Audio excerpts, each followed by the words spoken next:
Bubba the Love Sponge. Roger. Brace for auditory impact.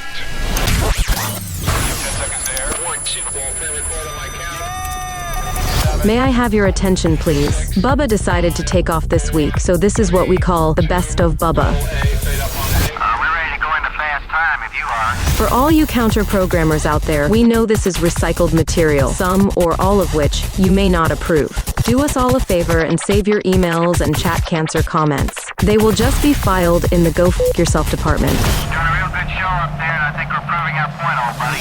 Thanks for your attention to this matter. Broadcast rights for the Bubba the Love Sponge show have been granted to this station by the Bubba Radio Network and is intended solely for the enjoyment of our listening audience. Any rebroadcast, retransmission, or other use of this production without the express written consent of the Bubba Radio Network is prohibited.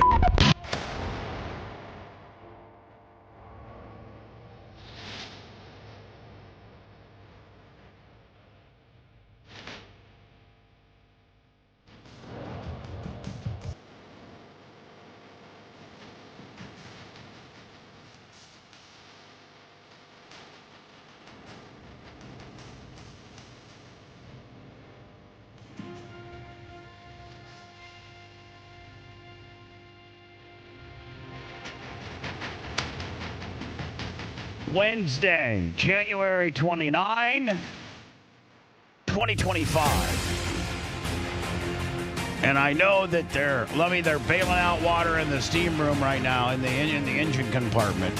Yes. It's not good. Positive thing is Big E is sending them a brand new video card.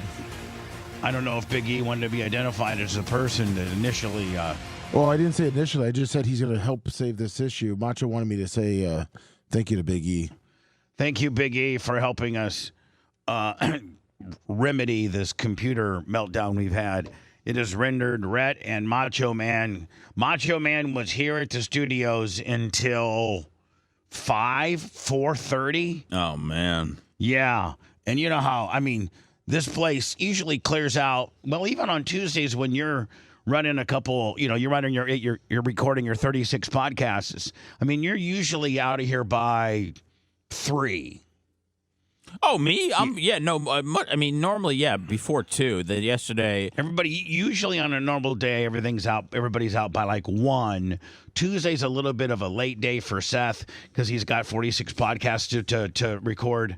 A couple African-American men to handle. Yes. And so he's a little bit later on Tuesdays. Wednesday, you guys do your show, Lummy, but you guys are usually out by 1 or 2 o'clock. 2 o'clock's a cutoff usually. Usually 2 o'clock, everybody's out of here. Yeah. And so... I'm out the door at 10 today.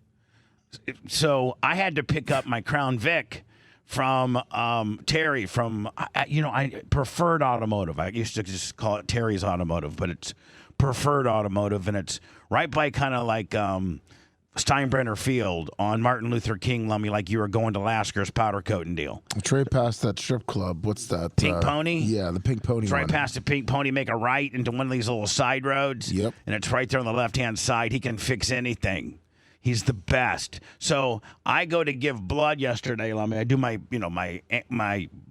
double red blood cells. Oh, how was that? I actually miscalculated. I like to do it every 100. You're eligible to give double red blood cells every 112 days. I like to stay on top of mine. Like on the 112th or 13th day, I'm getting my, I'm there just for health purposes. Nice. And because I am, I don't know what it's called, but I produce too much iron and red blood cells.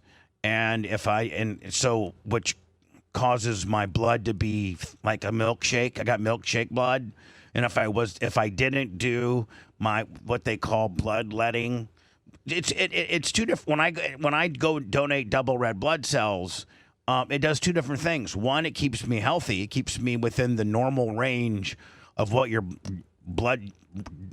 red blood cells should be. But two, it also helps save lives.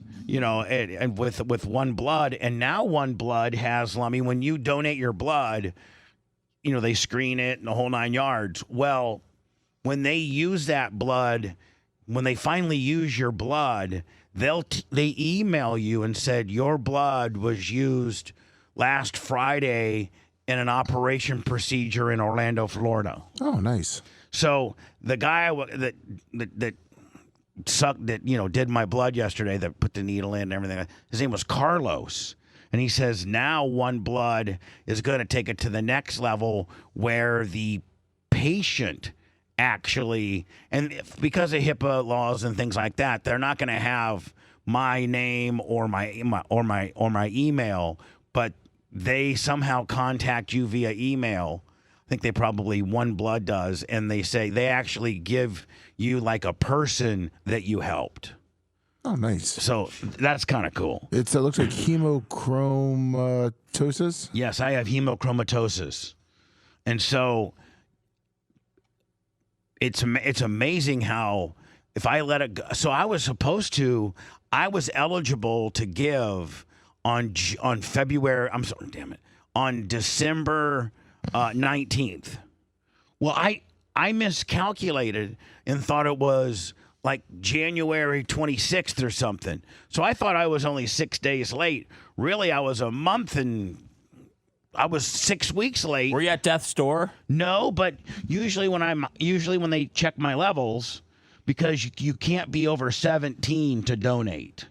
And normal levels, like probably most of you guys who don't have this problem, normal levels are like 13 to 16.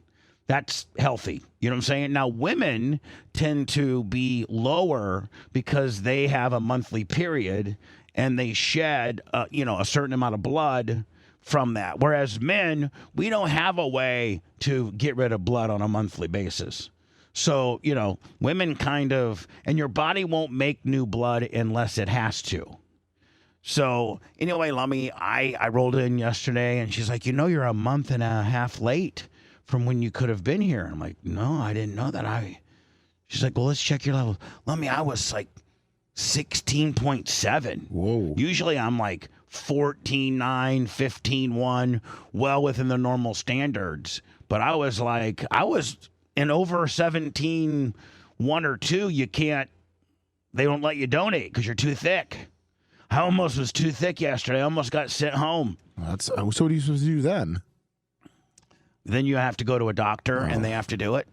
So anyway, Lummy, I was driving. I had to go to the Walmart past the one up on, kind of like maybe, I don't know. The one on Waters? Yeah. Oh, that's a bit. Yeah, the one. Bad Walmart. Yeah. No, if you keep going north on Dale Mabry and you go over. The one it's on Waters. Is that where it is? That's a bad one. Yeah, it's where I went. That's where the big red bus was. Oh. So on my way home, I was like, you know what? Terry called me and said, "Hey, your Crown Vic was done because I had an engine light come on and it needed an oil change." So I'm like, I just let Terry do it. So I pulled Merch Creek and dropped me off there, picked up the Crown Vic, and I can't keep the Crown Vic at my apartment because I have to, only get 2 slots. So I got Merch Creek's car in my truck. Sometimes I keep my truck here. So, Lummy, I always keep the Crown Vic here. I can't keep it in my apartment place. So that's how I knew Macho Man was here late. I think I pulled in at 4 o'clock. Maybe, 4:15. Yeah, I think and there's a big bad, $100,000+ Shelby GT 500 just sitting there. I'm glad it started. Well, his car is not going to. Macho Man is as much of a hypochondriac about his car as he is himself. If there was like one little oil drop underneath his car, for whatever reason, you and I wouldn't really worry about it until the drop got significant larger. Correct. There's probably oil drops underneath your truck as we speak. Macho Man would be like, "Oh yeah, I got to take it to Brandon Ford because I found 1 millimeter oil drop underneath the car." Yep. Macho keeps up on that stuff. So anyway, I pulled in. I'm parking the Crown Vic. I'm getting ready to jump in Merch Creek's car. And Macho, I think I scared the hell out of you last night. He was walking out of the building, and I could hear the lock, so I kind of sneaked behind the door. And when he walked out, I gave him like a rah. and he almost pooped his pants. So anyway, Seth had car issues yesterday as well. Should we save the good stuff for when we're on like YouTube and all that, or What do you mean? Save the good stuff. Oh, sorry, I don't know. Oh, we're still not on, are we? And I think we're on Florida Man Radio. We're on Bubba Army HQ, Florida Man Radio. Should we burn up a stop set maybe? I don't know. It's just 820. weird. It's weird looking at YouTube people saying I can't hear or see anything, and then us continue to talk, trying to entertain whomever might be listening in the radio world. So I mean, Florida Man Radio is very important. No, I understand. It's just it's 8:20 a.m. goes back to the days of not knowing if anybody's listening. So digitally, we're not being seen. And that's that's kind of the majority of our market. We would. Right? Yeah, I checked YouTube, Rumble, and Twitter. Yeah. I mean, I obviously know that they're working on it. It's been a huge issue. I just wanted to let you know. Well, yeah. I mean, commercials though are mostly for our terrestrial affiliates to play their commercials, right? That's why we break. That's why, Seth, when we were all digital during Christmas, we didn't necessarily have to do commercial breaks because we weren't stopping down for the affiliates to play their local commercials. I know the 10 to 1. I thought we would at least get one little break to go pee, but sometimes I'm a camel. I can just go. I know, but what about your people? I mean, sometimes you got to let your people go. Here's the thing. I'm the quarterback. I don't ever. There are some teams that will substitute quarterbacks for certain type of plays, like the Manning kid down in Texas, and then of course the Steelers had Russell Wilson and Justin Fields, and they would have kicked. But for the most part, the quarterback plays the entire game. But you got wide receivers coming in and out. You got running backs coming in and out. You got slot guys coming in and out. So listen, if I'm ever on a roll and I'm just going, just say Seth Kushner requesting pee break. Oh, okay. And I'll be like, okay, it's like a check off. I'll be like, okay, Kush, go ahead. It'll have to be during a lighthearted discussion. Okay. So what I'm saying is, since we are on terrestrial radio right now, we know that. Yes. We might as well burn a break, right? Yeah, get the commercials out. Burn a break, which gives the boys an extra 5 minutes and 20 seconds to possibly get us back on the air digitally. Let's burn every break we have, and then we could go 3 straight hours today. Okay. That's Look, I don't know. I don't know anything. I don't know. You don't even know anything about your goddamn car that I'm gonna fix for you, and you're not even very appreciative. Oh, you just sit over there. You're diagnosing cars. You diagnosed my car without looking at it. You diagnosed Tuttle's car. It's not even in this city, and I appreciate your confidence in it. Let me back me up on what probably is wrong with your car. We'll get to that next. You got a major car issue. I diagnosed it because it's happened to me before. The very same thing. And when somebody told me what I told you, I was like, "There's no way that would cause that." And you know what? I was wrong. Just like I'm right, you're wrong on this little simple thing. I hope I'm wrong. If you want a deep dive into the Bubba the Love Sponge show from the past, go to BubbaArmyHQ.com. We'll be back after these words.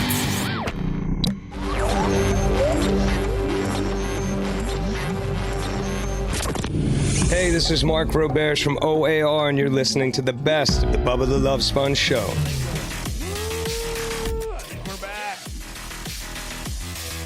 Welcome to the Bubba the Love Sponge show. I gotta see where I think I have some feedback. I don't know where I got my feedback from. I'm going through all my Are your windows? let me see. Up there it was. It was on my there we go. It was on my X. What a lot of people don't realize is that, we are, we're like, oh, Bubba, you only got 1,400, 1,300 on YouTube. You're really not that big a deal. You're right. But I also have 1,300 on Rumble. I'll have a couple hundred on Twitch. I'll have 1,000 on X. I'll have 100 or so on Facebook. We don't know. That's just our visual. We have 5 visuals. Yes. That's just our visual world. Hard telling about our audible world. Just the 2 guys I met last night. Listen, that's just on audio. What did you just say? The 2 guys I met last night just were on audio. Oh, really? Yes. Let me. That's what came up. Okay. Oops. Something went wrong. Let's see. So we need to have that message up on all of our platforms when we can't, we're messed up. People don't realize, man, the amount of equipment it takes to broadcast across 5 platforms and audibly be syndicated into 3 different markets and then feed Bubba Army HQ and to keep this whole big Titanic afloat. We're the Titanic before we hit the iceberg. Oh, hold on, we're the Titanic with better navigation. You know what I'm saying? Yes. Like I don't think that we're going to hit the iceberg. All right, do you resend it to me? Yes. Let me say. We already hit the iceberg. Oh, this Seth's car? Yes. Okay, here we go. Did you say we already hit the iceberg? Yeah. Oh. So are we the Titanic that had? We're trying to get back on the Titanic. Are we the Titanic that had repairability? That we had the ability to repair? Yes, and now we're in a tin can going down to see the wreckage of the Titanic. Oh, okay. So Seth comes in yesterday, and I'm sorry. Seth comes in this morning and says, "I had a problem with I got a car issue," and we're like, "Okay, what's wrong?" You're like, "Well, my car. I went to go start my car yesterday, and it was dead."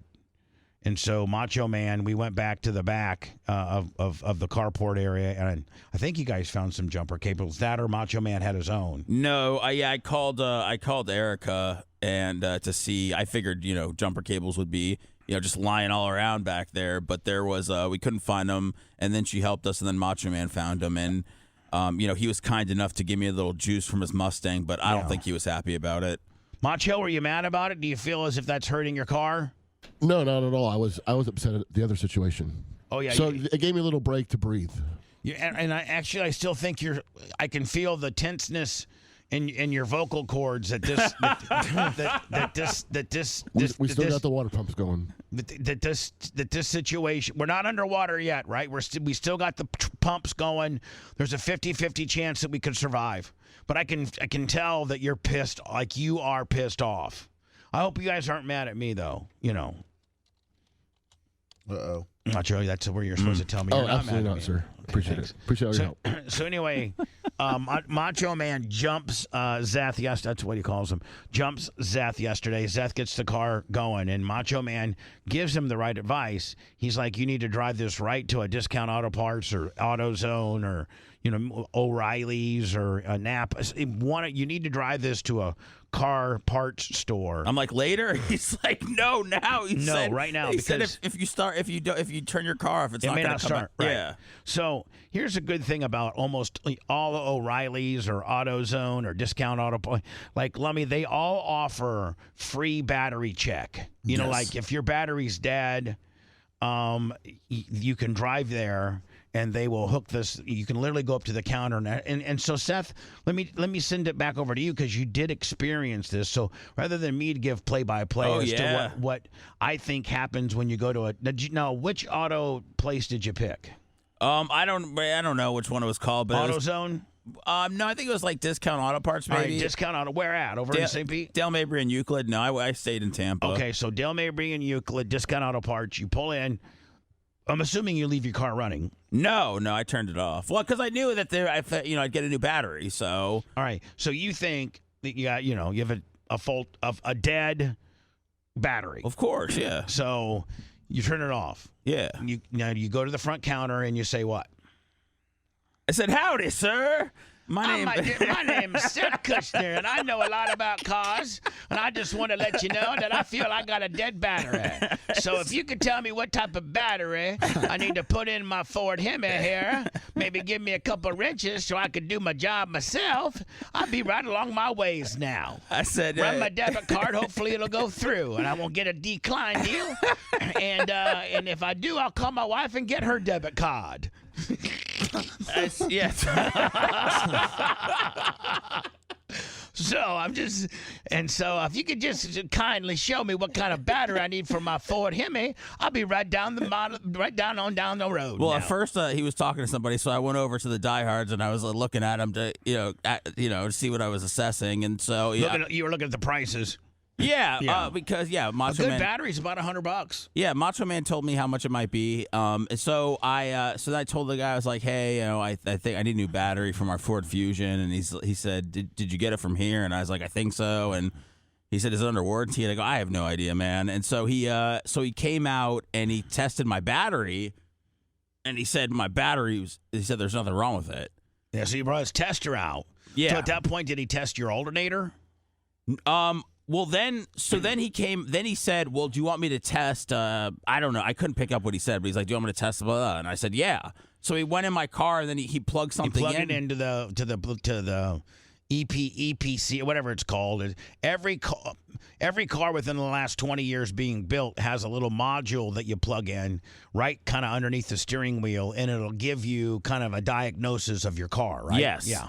So he did that, and he said that there's nothing wrong with it. Right. So you're like, oh my God. So like, No, I said, why? I was like, why did my car start? I mean, he's like, I don't know. I said, is it a fluke? And he goes, maybe. And I was like, am I really making sense here with the car guy? Like, this is really just some sort of fluke. So I went back. I went back to St. Pete. I switched out my car with Phoebe, used her car. I just walked, and when I went to go get the mail yesterday, I tried to start my car again, and it worked. And then this morning, when I came down, it was like I had to like really lean on the button. I mean, it was like I was like hoping and praying, and I finally got it to start. So you come in today with this story. And I'm like, what's going on? And I tell I tell Seth what I think it is. He's like, there's no way that could be it. And then Lummy backs me up and says, oh, yeah, that's happened to him before. And here's what I told Seth I thought potentially could be wrong with his car. And I guarantee you, chat will probably back me up. I said, the battery in your fob is dead or low, and it's just intermittently, by chance, when it does start, it's because it's been able to sit around for a few hours and kind of rejuvenate itself. But if quick back-to-back starts, so anyway, I diagnosed it as a key fob problem. I have a battery kit in my apartment. Specifically, these batteries, they're like the little watch batteries. They're like little, have you seen them? Yeah. They're like little watch batteries. Yep. So I got a battery kit back at my apartment. I told the merch crick. I mean, Seth, what a great boss. I dispatched my girl. You did. to bring my. I got this really. It's like a box like this big, and it's got all kinds of batteries in it, including key fob batteries. So she goes, and I You yelled at her too. what do you mean I yelled at her? You go, what's taking so long? When are you gonna have would you shut up? You're such a tattletale. Well, I mean, I'm tattletelling the truth. I'm not trying to get you in trouble. I'm just trying to show what a great woman she is. She's an unbelievable woman. She's very resourceful. So she goes I give her the key fob. Seth's key fob. She goes to the kitchen. She pries it. I had a halfway pried apart. She pried it the rest of the way apart. And she put a new battery in there. I gave it to Seth, and this is Seth walking out. Now, this could very well not be the issue. Correct. I would have deleted the video if it didn't work. So, but what I'm saying is, but I think this probably is the issue. Hold on. So, this is just about, 10 minutes ago? Yeah, about that. Moment of truth. Oh, you're filming? Gotta show Bubba's right? Okay. All right, let's see. There we go.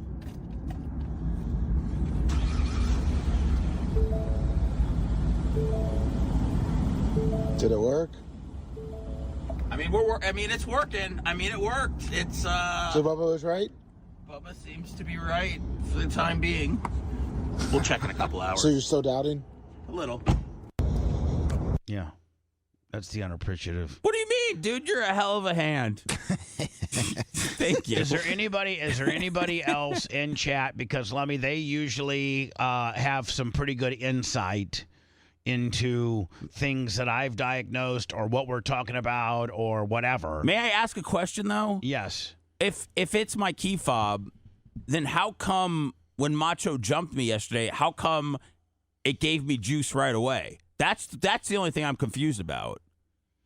It just could have possibly been that the key fob, you jiggled it the right way, and it made it just. Or did this Mustang give me so much horsepower that it was able to just go through my fusion and get it to start, even though I had a weak key fob? Or some things can you just not explain with cars? Because it seems like I got you stumped. Here's the thing. The reason why I thought it was the key fob was because when they hooked it into the computer, the guy hooked this little thing up, and he said that diagnosis little thing that he has, that little, I don't know, it's probably the size of, maybe half the size of an iPad when they stick it into your car to diagnose what's wrong. Yeah. The one thing it can't diagnose is your low batteries in your key fob. It cannot diagnose that. It could diagnose a bad alternator. It could diagnose a bad battery. It could diagnose a bad battery connection or ground. But it cannot, because the fob is not hooked up to anything. It's just remote. So the one thing that diagnosis screen cannot detect is the strength of your fob battery. And so since your car completely checked out and the diagnosis machine that they were using said nothing was wrong, the only thing in the chain of command of starting your vehicle would be the fob. Now, some people are saying it's not the fob. No, people are saying that it might be a slow leaking battery. Are you leaving your dome light on, your trunk light on? Anything might be draining the battery overnight. Also could be the problem. Well, his battery's like the original battery, too. I think it's just overnight it loses its charge, so it's slowly going bad. So at the end of the day, when he drove up to the auto parts place because he had it on for an extended amount of time, the battery had a chance to recharge itself, and it would show that it was good. Correct. Well, you can never go. Here's the thing, Seth. You can never go wrong with putting a new battery in, especially on a car that's over 5 years old. The batteries in Florida with the heat and stuff, the heat zaps out the battery just as much as living up in Indiana in the wintertime. So, they recommend you change your battery every 5 years and or less. So maybe it's time to put a new battery in, which we can do. No, I'm fine with that. I just, like I said, I figured the guy would have. I thought I was, those places are all about getting hustled. So I figured if I needed anything close to a new battery, you were ready to get hustled, weren't you? Yeah, and I was shocked. You walked in there to the counter and said, "Hustle me." I was buddy. shocked. I was shocked when he said there was nothing wrong. Lummy, I think we got $20 for Mushroom Mitch. Thank you, my friend. I'll take a look at it. And we need to get a hold of Napa Mike. Well, Napa Mike's the one saying all that in chat. Well, tell Napa Mike to get us his cost on a new battery on a new 2018 Ford Fusion. Jeez, I don't even know, something like that. Maybe a 19. He doesn't even know. We'll get the VIN number. Let's get the VIN number. Shoot over to Mike. See what his cost on a new battery is. Seth, you can go pick it up. And then we can install it. Like installing a new battery is not a big deal. Okay. So that sounds good. But at least you got new keys in your fob too. Yeah, that's right. Of course, nobody ever wants to give me. It could very well be a fob issue. That's true too. But I hope it's a fob issue. Probably is not, because a lot of times, if you have a low battery fob, it will tell you on your instrument panel. Well. Also, when I connected the jumper, when it sparks because it's pulling so much power, his battery was dead. It just sparked. I mean, when you connect the connectors to the terminals, it goes right because it's pulling so much juice. So I strongly think it's the battery. So Seth, we could film you putting a new battery in. There we go. Okay. That's cool. Like I'll give you the tools, the wrenches and the pliers and everything you will need. And let me give him a wire brush, because you should always scrape off the corrosion of the cables. Yep. And all of that, Seth. So we need to Napa Mike. We need to find the VIN number so Napa Mike can find the right battery, and Napa Mike can give us his discount at the local Napa dealer. Well, Seth has been there, so he's familiar with it. Yeah, but they didn't know who Mike was last time. Oh. Because Mike's such a big wig up in Atlanta that they didn't know. But Mike, because we only know him as Napa Mike, so we walked in and say, "Hey, we're Napa Mike's friends." And they're like, "We don't know who Napa Mike is." Now we knew who Mike Rosanowski is, or whatever the hell his name is.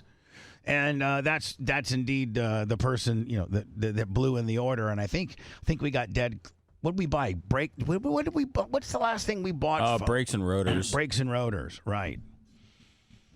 So we'll get you a new battery, Seth, and we'll create content out of it and have you install it. It's not a big deal at all. Okay, but you're going to be dealing with battery acid and stuff. Awesome. Illegal immigrants arrested by ICE since Trump took office. Now, it's my understanding that I don't think the Biden administration or the administration prior to Trump, I don't think they were arresting anybody. I think these were zeros, weren't they? I mean, I don't know. Maybe you can look up, illegal immigrants arrested by ICE during the Biden administration. Maybe there's a statistic for that. And they were doing the same thing. It just wasn't as highly publicized. I want to be fair. Of course. I want to be fair. And, if Joe Biden's ICE directive or the leader of ICE or Homeland Security or his borders or whatever, they were also arresting illegal immigrants. To me, they weren't. It showed last year, because I'm trying to find the total, but last year they had 3,000 arrests. Well, it looks like we're at 3,000 already. Yeah, Tom Homan said he wants 1,800 a day. Well, so January 22nd, 2 days after Trump took office, 460. The next day, the 23rd, 538. The next day, the 24th, 593. The next day on the 25th, bad day for him, might have been a Friday, 286. January 26th, 956. And January 27th, just 2 days ago, 1,179.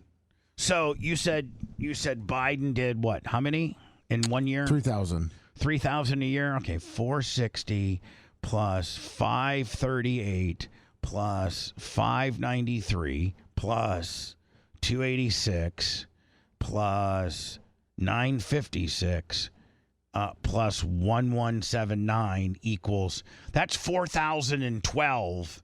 So in 1, 2, 3, 4, 5, 6, in 6 days, Trump has already arrested more illegal immigrants than Biden did all year last year. Right? Yes. I mean, right? Well, yeah, that's why Trump got voted into office, because he was going to, clear out the immigrants and lower the price of eggs.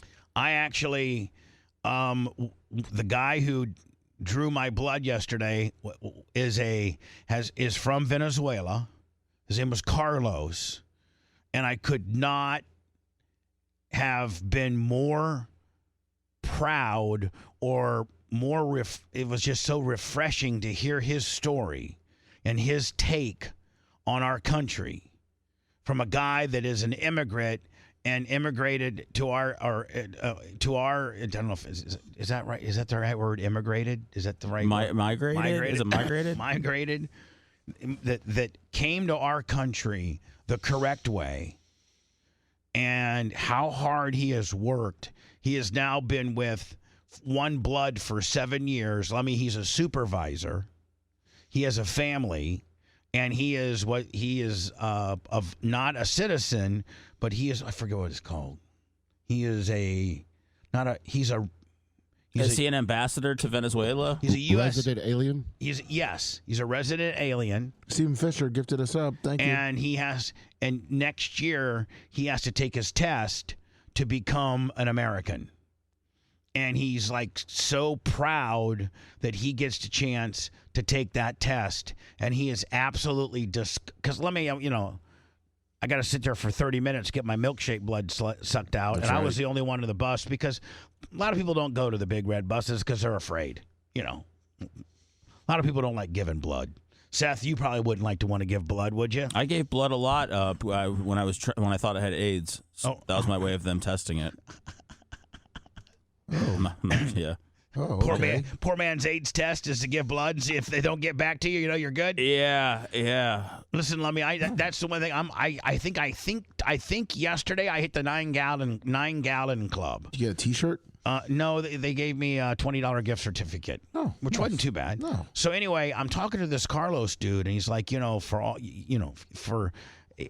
me and my family get so mad when we look at all these Venezuelan immigrants that commit such heinous crimes and don't get jobs and don't, try to work, and it makes us, Venezuelan people that did it the right way look so bad, and it just really, really upsets me. And he was for Trump. He's like, I think they should send all the ones that got in here illegally, deport them, and encourage people to try to do it the right way.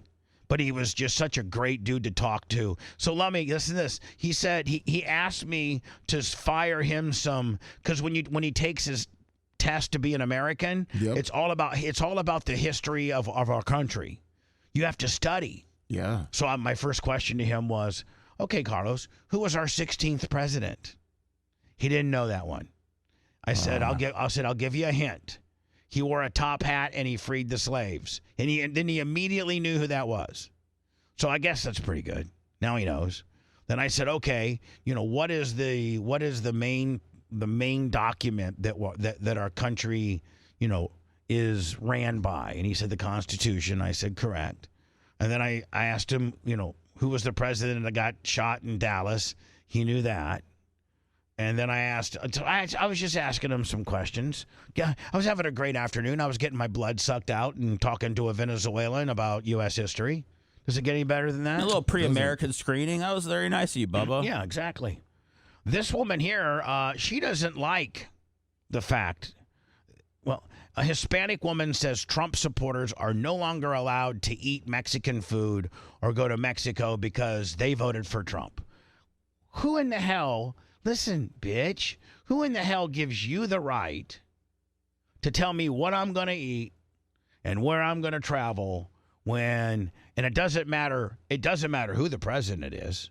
Doesn't matter who I voted for. Doesn't matter who you voted for. Sounds like if you voted for Trump, you're not allowed in Mexico.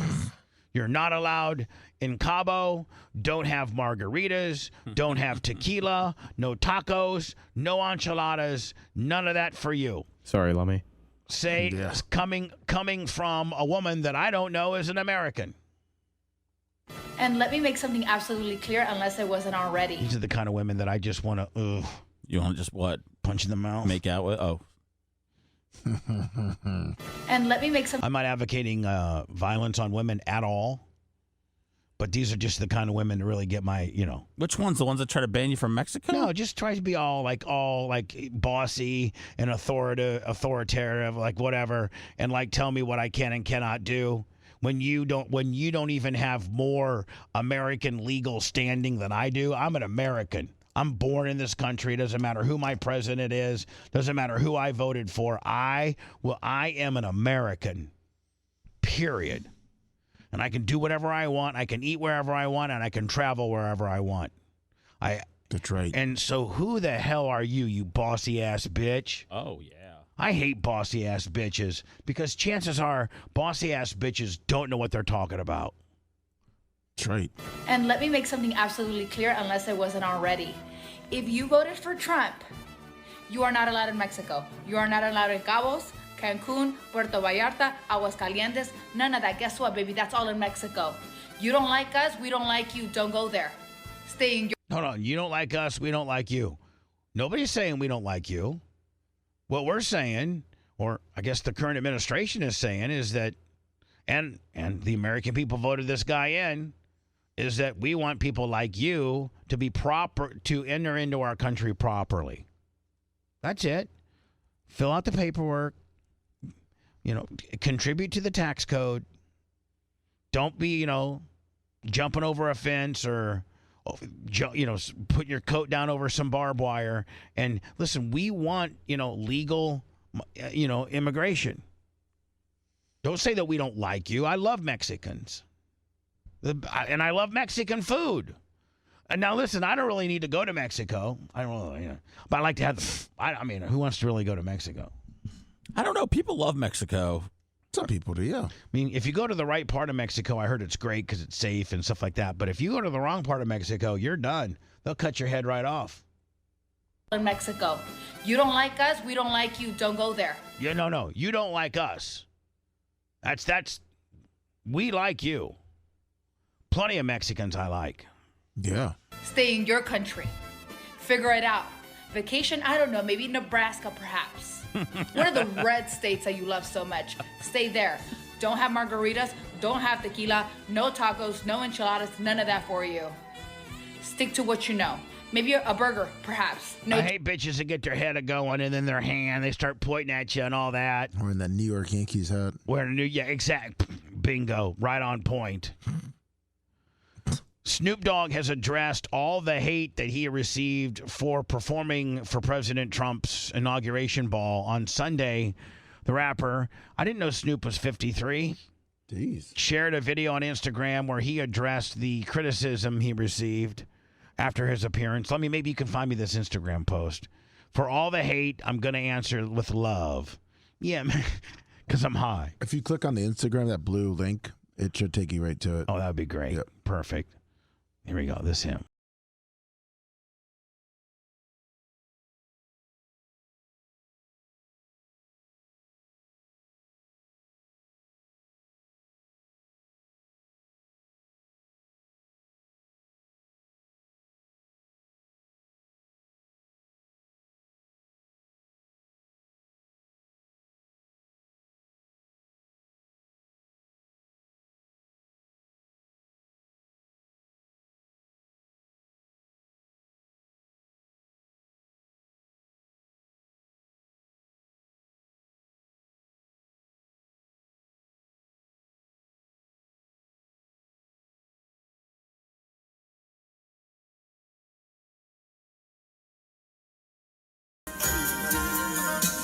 And he's smoking that blunt right down to zero, is he not?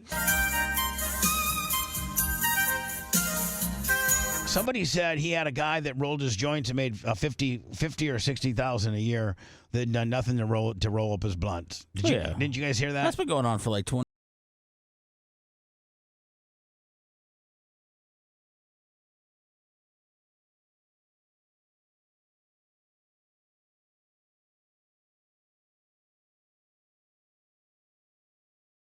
Where?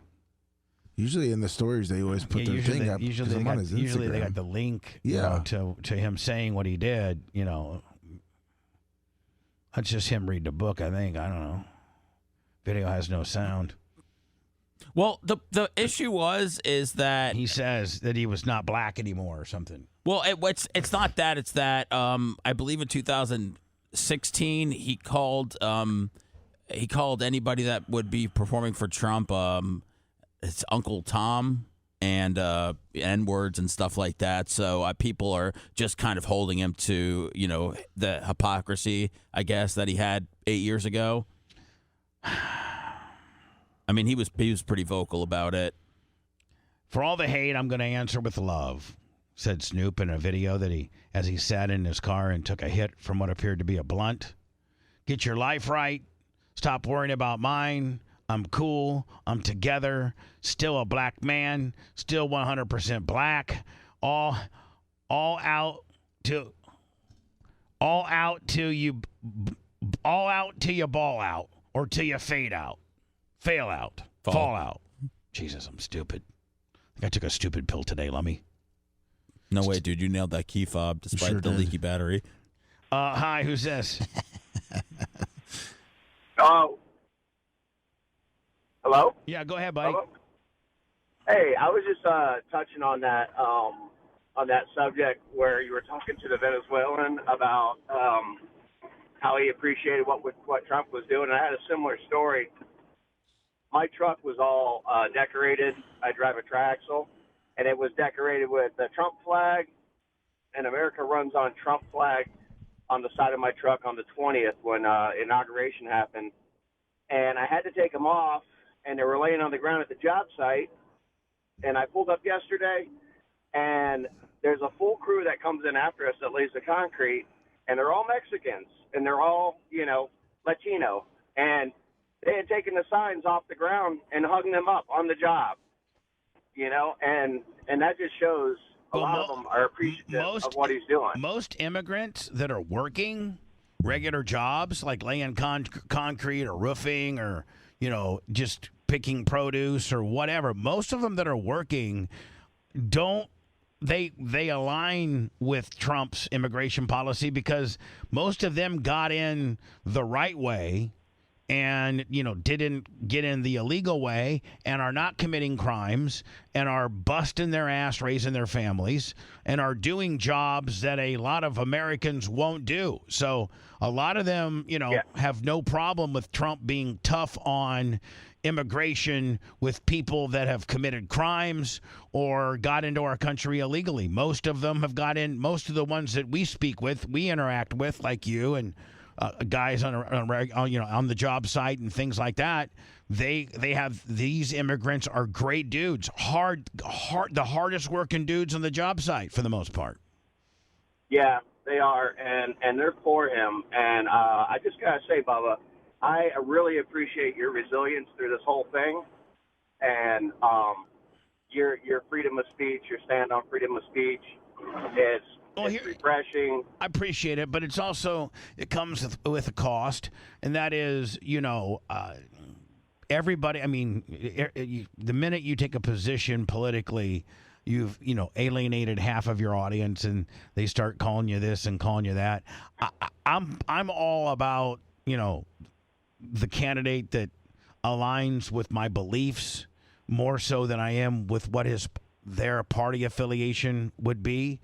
So I thought Trump had a better plan to make our country stronger, and so that's why I voted and somewhat championed his cause, because I feel as if the Democrats, and I think there's good Democrats that will say, like Seth's mom and others, that the Democratic Party needs a reset right now. Trump shouldn't have won probably by the margins that he did. And it shows you right now that they, put their eggs in the wrong basket initially with Sleepy Joe getting reelected. And they should have probably picked a better candidate and during the primary phase. And, obviously they have 4 years to regroup and come up with a candidate that can resonate with the American public better than what they put up. Do you think it'll be a Republican on the next ticket after Trump? You mean, JD Vance? Someone that.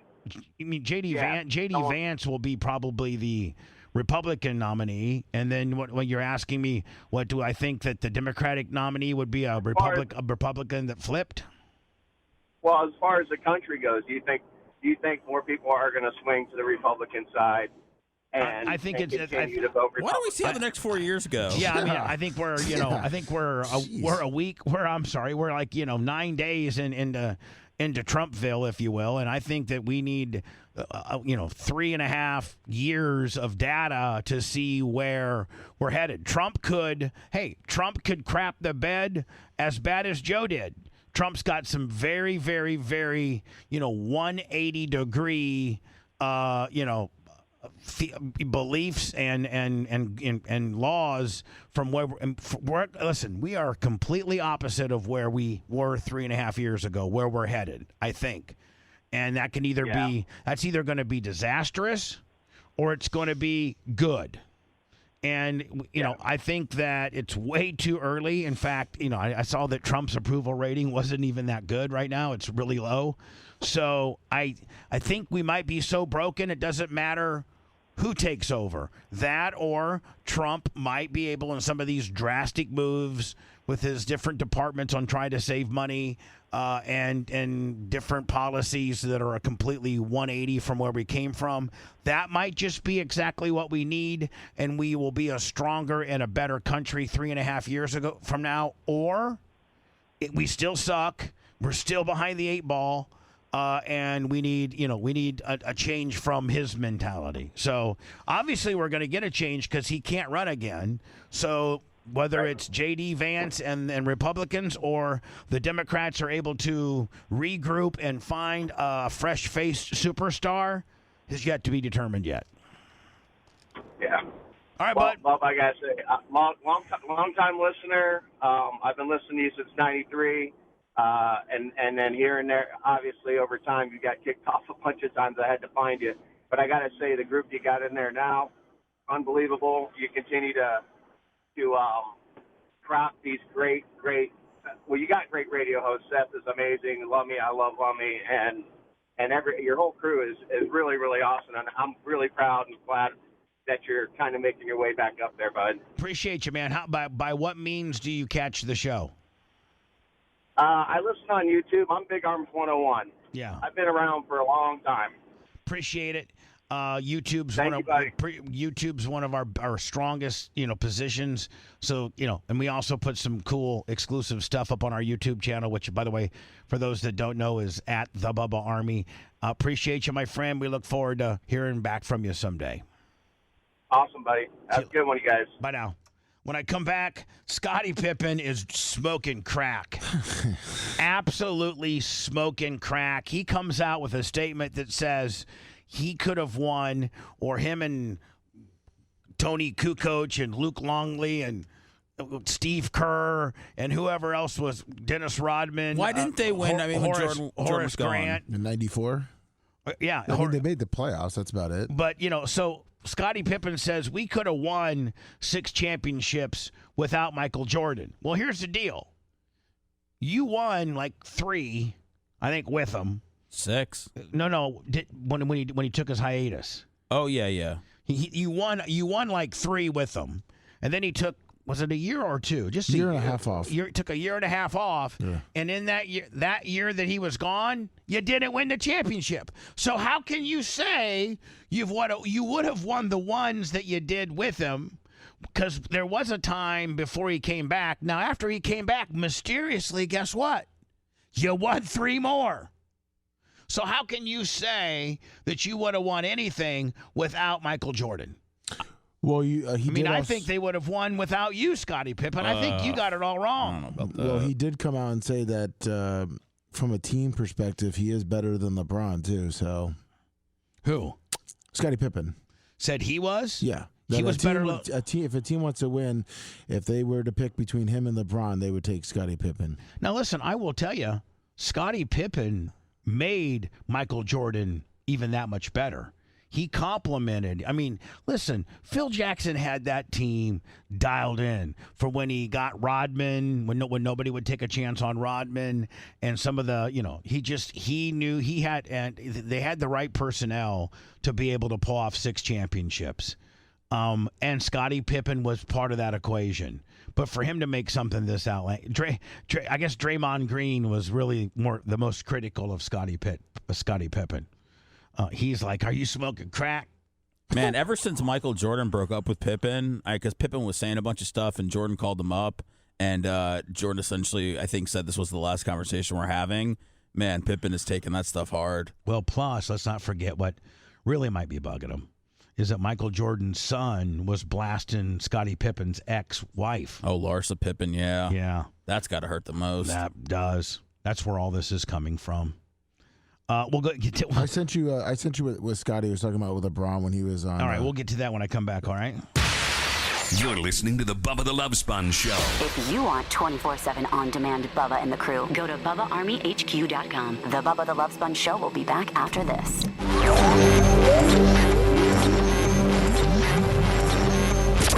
Yo, what's up? This is Pauly Shore, and you're listening to the best of Bubba the Love Sponge Show. So don't go anywhere. Broadcasting live from the Aquabito Studios. Aquabito.com/Bubba. It's the Bubba the Love Sponge Show.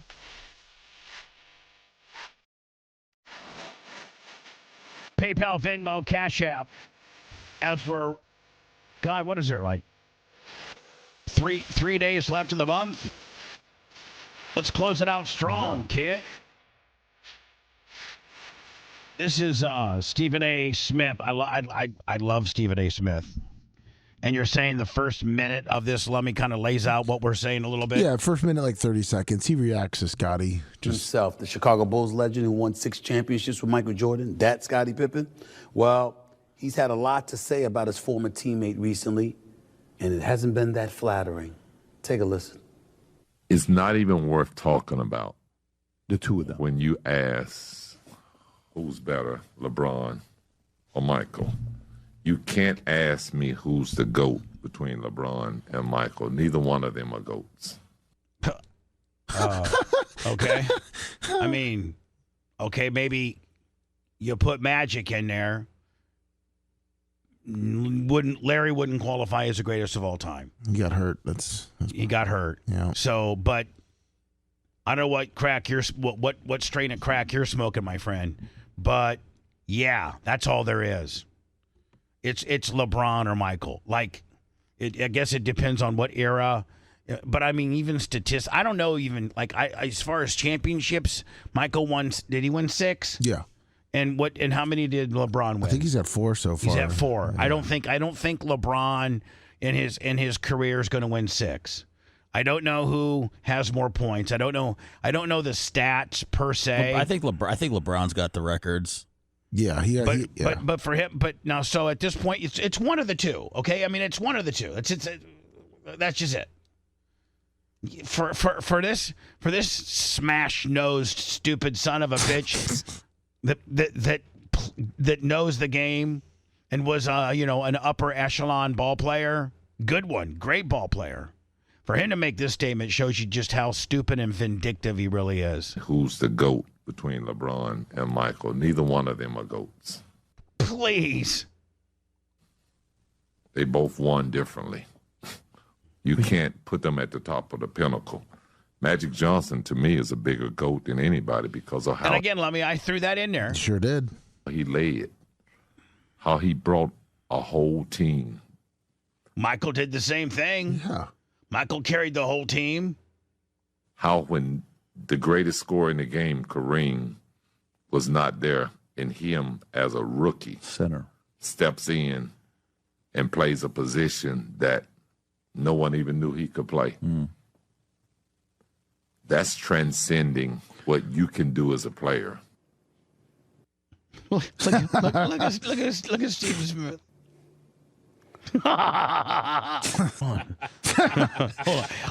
That makes it so much more effective, even though I can't play it on terrestrial radio. Wow. Coming out of his mouth. Before I get into it, however, that soundbite that y'all just saw, courtesy of Patrick Bet David's podcast, the PBT. By the way, who our former executive producer, Rob Gargiulo, now is I think his executive producer. Yeah. Yeah. BD podcast, which I've been on as a guest. He had Scottie Pippen on as a guest, did a great job interviewing him, by the way. That soundbite raised a few eyebrows. And now other NBA players are coming to Michael Jordan's defense. Most recently was Carmelo Anthony on his podcast, 7 p.m. in Brooklyn, this past Friday. Check out what Carmelo Anthony had to say. Now, you can't do this every time, though, Scotty. My nigga, you done been in the bunker with MJ. You done been in the trenches with this guy. You signed up for the Breakfast Club for 6 years. You was part of that. Don't take that away from the guard now after all of these years where whatever feelings you feel about him, that is who it is. That's MJ. You know what time it is with that. I think he's dropping the N-bomb, Lummy. Yeah. Yeah. Which I wish he didn't have to beep. I mean, if an African-American man utters that word, who am I as a white guy to bleep it out when the African-American expressing himself chooses to use that word? I used to go round and round with Cox when I had 25 Cent on my show, and he was an African-American man, and he dropped that word a lot. And Keith Lawless would call me and be like, I don't know if we should. But Keith, you as a white general manager are being racist by telling me to tell my black guy who works for me not to use that word. That's almost like being racist in itself for me to tell an African American man he can't say a specific word while describing his friends or his, whatever he's talking about. As far as LeBron goes, leave that man the alone. Like, leave that alone, Scotty. Like, pay homage to Magic, but leave them alone. Is the Bron ain't even thinking about you. Like, nobody. I think Scottie Pippen's making him look stupid when he comes up with outlandish things like this. Like, matter of fact, Bron, this is a situation where Bron need to see Scotty. Yeah, true. That would be. And I bet you has LeBron ever been asked, how do you compare yourself to Michael Jordan? I'm sure that over the years, and now that LeBron's been in the league, God, for 110 years, and I think that probably in his career has been asked, where do you compare yourself to Michael Jordan? LeBron thinks he's the best. LeBron does? Yeah, and Jordan thinks he's the best. I mean, why would you think otherwise? No, I didn't know. I didn't know if he's King James. I mean, his agent was going on shows, but debating people about why LeBron is better than Jordan. Okay. So I mean, it's not like something that he talks about all the time, but yes, he believes that he had a better career than Michael Jordan. What does Larry Bird say? I don't know. What does Magic Johnson say? What does Charles Barkley say? I think they all say. I think the majority of them all say Jordan. What does Shaq say? I just want to let you know. I'll tell you what I'm going to tell you about my new Shaq-a-roni pizza on. I love. You know what? I didn't appreciate Shaq while he played as much as I probably should have, but I appreciate what he's done after his career. I appreciate what he's done for Papa John's. I mean, jokes aside, promotions aside, the Shaq-a-roni pizza is the best thing they make. It's unbelievable, and he's now on the he owns some of Papa John's. They brought him in as to be on the board and kind of be the face with this new Shaq-a-roni things and stuff. And I think they gave him ownership. Yes. Have you seen the Shaq-alicious gummies in stores yet? No, are they weed gummies? No, or they're are they just big XL fruit gummies of his face. I mean, ones that kids could eat, not anything. Yeah. Just regular candy. I want Shaq-alicious weed gummies. There you go. 80% THC. Jesus. Because enough is enough. Let's square up at this point. Not even square up, but we got now. You talk about man conversations. Me and you got to have some real conversations. Like, what the is going on? You can't keep MJ the GOAT this day and LeBron is the GOAT better than MJ this day. Oh, 6 years later, you know what? Both of the Magic is the GOAT. Magic been the GOAT. See, that's why Melo's my man. Because Melo's a real one and he's honest. Scotty, it's not that he's dishonest, it's that he's bitter. Now, let me be very, very clear. I go off the reservation, per se, when you say you hating on somebody just because you don't believe they're the GOAT. Scottie Pippen's opinion, he's a 6-time champion. He's one of the greatest players in NBA history. He's a top 75 player of all time, one of the elite defensive players the game of basketball has ever seen. You can never take that away from him, okay? But the issue with Scottie matter is when you look at Scottie Pippen, years ago, MJ was the GOAT. He's on national TV. On NBA Today, if I remember correctly. On ESPN, sitting up there talking about LeBron is great, but he wasn't MJ. Then you get pissed off at MJ, but LeBron is the GOAT now. Now it ain't even LeBron, it's Magic. Magic's a 5-time champion. Universally recognized as the greatest point guard in the history of basketball. And was a winner. Got to 9 NBA finals that dominated the 80s. And he was Showtime, and he was a facilitator, and he was all of that. That's fine. Even Magic and Bird said, Michael Jordan told them to their face, there's a new sheriff in town. Yeah.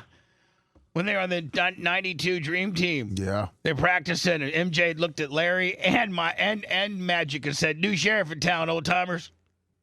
And both of Larry and Magic's like, yeah, whatever, dog. Whatever. We all know what time it is. And what makes it so sacrilegious, which is what Melo pointed out, that's to catch you in the bunker with. See, we're not talking about the real when it comes to Scottie Pippen and all of this stuff. We're not talking about the real. You won 6 championships with them. Remember you retired after the first three-peat? Remember how you couldn't get it done as a member of the Chicago Bulls, courtesy in part of the Hugh Hollins call against you on the Hubert Davis jump shot at Madison Square Garden. I get that part, but you still didn't get it done. And then the very next year, Michael Jordan comes back. And you guys win. Yep. Y'all get bounced out in the second round. Well, he came back half year. Yeah, he The came Orlando back Magic with Nick Anderson and those boys. But prior to that, you were kicking up your sneaker, showing the Jordan emblem on the bottom, begging them to come back. What you asking back for then? It was your team. Same team, by the way, that you got pissed at and deserted because Phil Jackson called the final shot for Tony Kukoc. Remember that? You talking about Jordan this way. Now you throwing LeBron and you saying, don't none of them matter but Magic. Could it be that you bringing up Magic because Magic was a facilitator and you thought yourself as a facilitator? You weren't a facilitator. Even though you played point forward, you wasn't driving in the lane and dishing it out like Magic did. You were help running the triangle and you were an elite defender. But you wanted to quintessential, prototypical point guard that Magic Johnson was. He just goes off, doesn't he? Yeah. So you didn't mirror his game either. Oof. Who's it going to be next, Scotty? And why is it going to be somebody else? Could it be because you're bitter? Could it be because of the last dance and you still salty about that? Could it be because when it was time for you to get paid, even though Michael Jordan had advised you not to take the money because it was a bad contract, you didn't listen to him? Yeah, I remember you took that really bad contract. It looked good like the first year, but then years, like and Jordan told Scotty, don't take this contract because we're going to go and win some championships and you're going to have more leverage. And he took a really, really bad deal. And the owner of the team, the same guy who owns the White Sox, wouldn't renegotiate. Some owners would be like, man, I'll go ahead and tear up this deal. We'll redo one. Not the guy who owns the Bulls and the White Sox. He's hardcore. What's his name? Is it Jerry Weinsdorf? Reinsdorf. Yeah, like he's hardcore. A deal's a deal, right? Yep. And that's what he always that's what he always would say. Like people are like, man, why don't you rip up the Scottie Pippen deal and get him paid more? I mean, Scottie Pippen was he was like the 50th highest paid guy in the league. Yeah, he was 74th in the league at the time, $2.9 million because he signed a 5-year, $18 million deal in '91. Right, and he should have signed like a 3-year, $9 million deal, and then had that negotiation power, moving forward, and it would have been he would have been clicking off years like 7, 8, 9 million. Yeah, like what and ended up being bitter and trying to hold out and all of this other stuff. Could it be because when Michael Jordan retired and you went and you took your talents to Portland that you couldn't close the deal and Shaq and Kobe put you up out of there in the Game 7? All of that happened. But you talking. Damn, I appreciate Carmelo Anthony calling it out like that. He didn't get as specific as I did, but the specifics that I threw out there is exactly what Carmelo was talking about. LeBron don't need to step to him. Like, what's this? All he's saying is that neither one of them is the GOAT to me, but LeBron's the GOAT of this generation. He just ain't the GOAT over MJ. Oh, so Stephen A. is an MJ GOAT. I mean, he believes the same way we do. I mean, is there anybody in this building that believes otherwise? I'm an MJ guy. I mean, I'm a Larry Bird guy first, but I'm smart enough to realize that Michael Jordan had a better career and was a better ball player than Larry. Larry got hurt, probably should have played another 5 years or so had he not got hurt. But, I think I'm Michael Jordan. Michael Jordan's greatest of all time. And second, in my book, is Magic, and then third is LeBron. And maybe that's just because I'm older. Maybe the new generation has it rated, LeBron, Jordan, Magic. I don't know, but it's those three, definitely. And it just makes it even more saltier and hurts even more when Scottie Pippen, who a lot of his success was because of Michael Jordan, has to because he's salty and he's bitter and Michael Jordan's son was banging his ex-wife and all this kind of stuff. He comes out with outlandish statements like what he just did. Enough to make the average sportscaster guy, it's like Stephen A. Smith, go absolutely bananas. Right? Like, I mean, he's beside himself. It is what it is. My nephew Josh wanted to be in on this segment too. Oh. It's like Latin sons. They bring their even Seth, you're onto something. Even all black guys want to bring in their relation to get a word in, right? We had a lot to say about it. Hey man, we're Operation Pigmentation. We're bringing my son and his friend. Well, you know what, Stephen A. even does. He's got about 17 different shows, so I mean, true. It's good to spread the love around. Off the air. So go ahead and tell the audience what you have to say about it now. Well, I'm on Scotty's side in a way. What? You heard me. And the reason why... He kind of looks like Shador. Doesn't he? Is because... I got two questions for you, because you keep bringing up what happened when Michael Jordan retired. If Scottie Pippen retired at that same time and Michael Jordan was playing with Steve Kerr, Tony Kukoc and them, would they have won the championship? Wrong question. The right question is 2 points. Wrong question. Don't make me look stupid on my own show. Be last time you get on here, buddy. And take off that Chiefs nonsense. we pulling for the Eagles. Take that nonsense out of here. Number one, would Michael Jordan have quit on his team and refused to re-enter a game because Phil Jackson called the final shot for somebody else?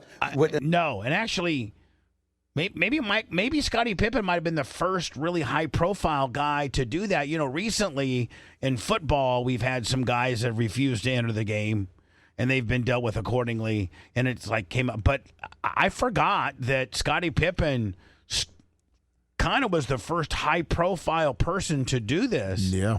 When Phil Jackson was calling for a final shot. When Jordan wasn't with the team. Yeah, against the Knicks in the playoffs. And they called for Tony Kukoc. Partly, and I've seen some audio from Phil Jackson, and he was like, I called it partly because the Knicks thought Pippen was going to, it was kind of more of a it was kind of more of a trick, meaning I didn't do it because I didn't think Scottie couldn't hit the shot. I did it because I thought the Knicks thought Pippen was getting the ball, and Kukoc would have a better shot. Kind of like how Jordan would pass it off with Steve Kerr, John Paxson. Right. Yeah. And I heard it was years ago that Phil Jackson said, I didn't do it out of spite until I wasn't upset until he refused and act like a baby to go in the game. Yeah. Which caused them, for the Bulls to not, at that point now, you know, the Knicks, if Scottie Pippen isn't on the court, the Knicks can reset their defense and defend, you know, that you have to account for Scottie Pippen being out there. But if he's not out there, it makes your defense that much stronger, right? Yeah. I mean, if he's out there, the Knicks probably are thinking he's getting the ball. Scottie Pippen had to act like a little bitch and would refuse to go in the game. Is there a video clip of that, Lummy? Will you see? Yeah, Kukoc hit the game winner, too, so that's the whole thing. Yeah, I know. Yeah. I know. Would Phil Jackson call a shot for somebody else when Michael Jordan was on the team? Exactly. That's my point. No, he wouldn't have. Yeah. He would have let Jordan decide it. You know why? Because Jordan was a better offensive player than Scottie Pippen was. So Jordan would have been in a position to make a better decision. That's how John Paxson hit a game-winning shot to win a championship. That's how Steve Kerr hit a game-winning shot to win a championship. What Scottie would do naturally, Jordan would draw attention and create an opportunity for somebody else because his greatness offensively was so supreme that you expected him to take the last shot so he could defer to somebody else and make sure they had a wide open shot. Nobody was keying on Scottie Pippen like that because Scottie Pippen didn't have that kind of offensive repertoire. So that's number one. When Jordan was gone and it was Scottie Pippen and Tony Kukoc, you're going to choose Tony Kukoc to take the last shot? The last shot, yes. You're not saying that Scottie Pippen wasn't a better all-around player, but Tony Kukoc was a better shooter. That's it, just shooter. Yeah, I'm a better offensive player. But a last shot is... This is the last time my nephew would be on the show. The last shot. And so if they're keying on you, Tony Kukoc is a guy that you trust to make the shot. Scottie Pippen can make a play. Tony Kukoc can make a shot. Don't act like you know basketball like your I'm not calling the play for Tony Kukoc. All right, I'm out. Been here long enough. I sent you that Pippen clip if you didn't want to see it against the Knicks. Now, what are the commentators? What were they doing? Well, this is from ESPN, so they kind of talked to him about it. Oh, okay. Leader Scottie Pippen on the bench at the crucial climax of last night's showdown with New York. Channel 7's Brad Palmer has the story. Phil Jackson believes Scottie Pippen's defection was the culmination of a number of frustrating incidents leading up to Patrick Ewing's game-tying basket with less than 2 seconds left in the game. The Bulls called a timeout and designed a play for Tony Kukoc. Scottie Pippen refused to go back in. Instead, he went to the end of the bench, necessitating a second timeout. Pippen and Jackson got into a cussing match, but Scottie still refused to budge. It wasn't pretty much Phil taking me out of the game. It was like, you know, we exchanged words and I just took a seat. So it was your decision based on frustration? Excuse me? Scotty, Phil just said you weren't in because you asked out of the play. Yeah, pretty much. Or you weren't involved in it. Exactly. When you say exchange words, what happened? I have no comments on that. But the Bulls survived without Scottie. Tony Kukoc hit a 22-footer to win it for the Bulls. I mean, that even makes Scottie Pippen look worse. Yep. When the play that Phil drew up worked, it makes the guy that was being a little bitch even look like more like a little bitch. And now, later in life, as you talk about your good career and your 6 championships that you won with Michael Jordan, I don't know if if you got a new book that's coming out or you got I don't know what you're promoting or why you're trying to get all this heat on you, but you're being stupid. You were stupid back then and you're stupid now. And later, when really you're just salty because Michael Jordan's son was blasting your ex-wife. That's what Kushner called that one out. Pippen admitted it was a well-called play by Jackson. Scottie Pippen met briefly with reporters today, but only to talk about the game, not the incident. When somebody said, "Where do you and Phil Jackson go from here?" Scottie said, "Man, that's what 4. reporters look like reporters. They're right. hot chicks." Yeah, exactly. This is when, a dude could be in the locker room and get the inside scoop. This is when he was hired based on the merit of his reporting. Yeah. Yeah. Not just based on, how his rack looks on Instagram. Exactly. This is when some pencil neck geek never played the game but knew every facet of the game and was an unbelievable reporter. And there was no DEI. There was no nothing. It was, hey, this nerd here really knows how to report basketball. No babes, nerds only. When Phil Jackson go from here, Scottie said game 4 and promptly departed. A little later, Phil Jackson stopped by and tried to defuse the whole issue. Scottie chose not to go on the court last night. I really am a huge Phil Jackson fan. Man, he was the man. He was. Went on, had a won. How many did he win in L.A.? I think he's got 11 total. I think he's got 11 total. Does he? Yeah. Yeah. I think maybe whoever coached the Celtics back in the days has more. Red Auerbach? Maybe Red, yeah. Maybe. I don't know. I think he tied him, I think. Yeah. This. For his own specific reason. I put in a better passer in Pete Myers. Besides, Scottie had a fat lip and looked ugly at that spot. And we got the job accomplished, and that's all that matters to us right now. He talked to us all and let us know where he was standing and how he's feeling and apologized. Bill Weddington? Yeah, for his beard. For just the incident in general, not that anything was done wrong or anything, just the whole incident was, he apologized. And that's basically all that needed to be said. So did Scottie Pippen apologize to the team? Is that what he's saying? Yeah, I guess Bill Cartwright went up crying to Pippen after the game, and I guess Pippen then apologized.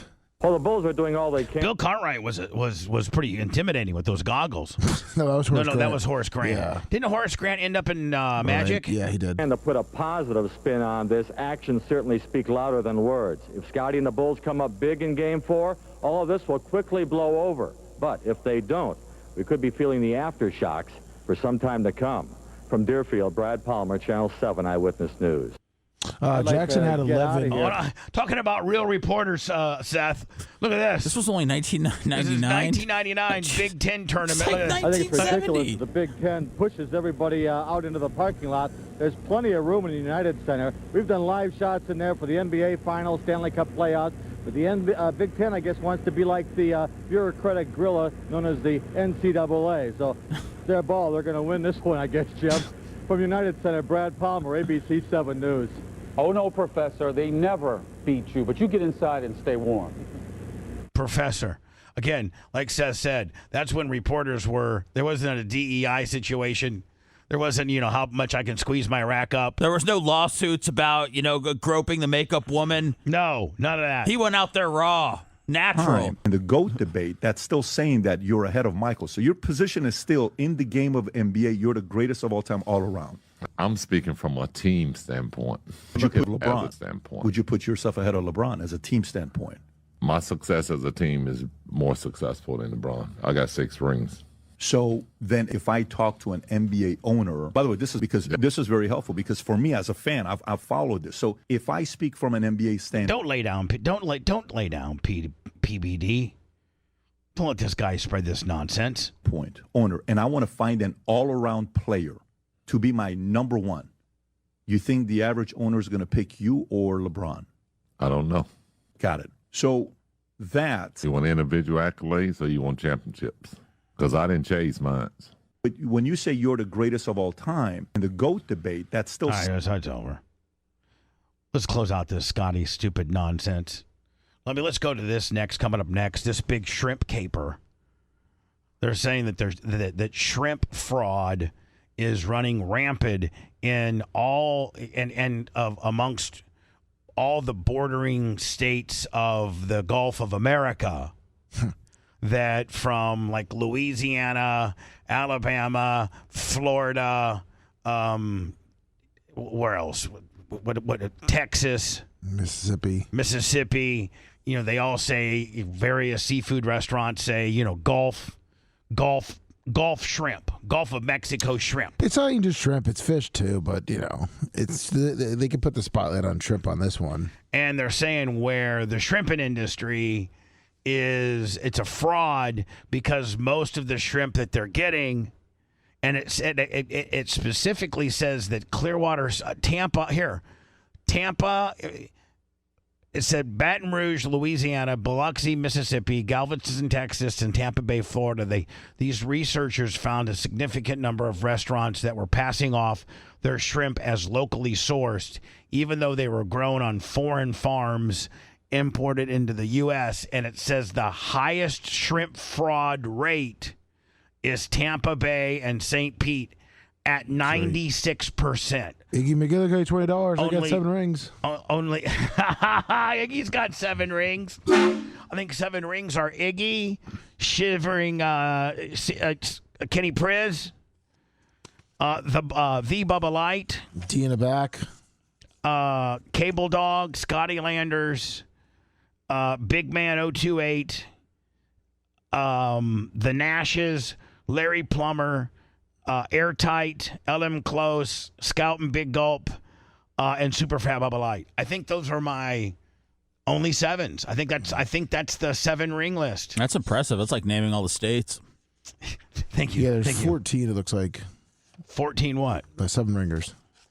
14? Yes. Why don't I got 1, 2, 3, 4, 5, 6, 7, 8, 9, 10, 11, 12. What am I missing? JJ Charger. Did I say LM Close? Oh yeah, JJ. No, I don't know the JJ Charger. I don't. Did he get one this year? I thought he got this was last year getting it. We're gonna have to look that up. Okay. To look that up. Only 2 out of 44 restaurants in the Tampa Bay St. Pete area were actually serving authentic shrimp harvested from the Gulf of Mexico. Mm-hmm. So 90 Gulf of America. I'm sorry. I'm so sorry. The other tests yield similar results. Biloxi 82%, Galveston 59%, and Baton Rouge 30%. So that means that 2 of 44 restaurants that they went around in this area, only of 44 restaurants they went, only 2 really had. And is it Gulf of America shrimp? And does the Gulf of Mexico / America produce really good shrimp? And that's why you want to say they're Gulf of America shrimp compared to saying they're shrimp sourced from anywhere else? Or is it just because people feel better that it's fresher because it came out of their own back door? Yeah, that's the reason. That's the reason. That's not a reason. It's is just the quality that they get from these are farm raised shrimps as good as Gulf of America shrimps? It depends on the processor, the kind of shrimp. I mean, because the Gulf shrimp has different kinds of shrimp than You can get in the Gulf. I mean, there's whites, there's pinks, there's reds.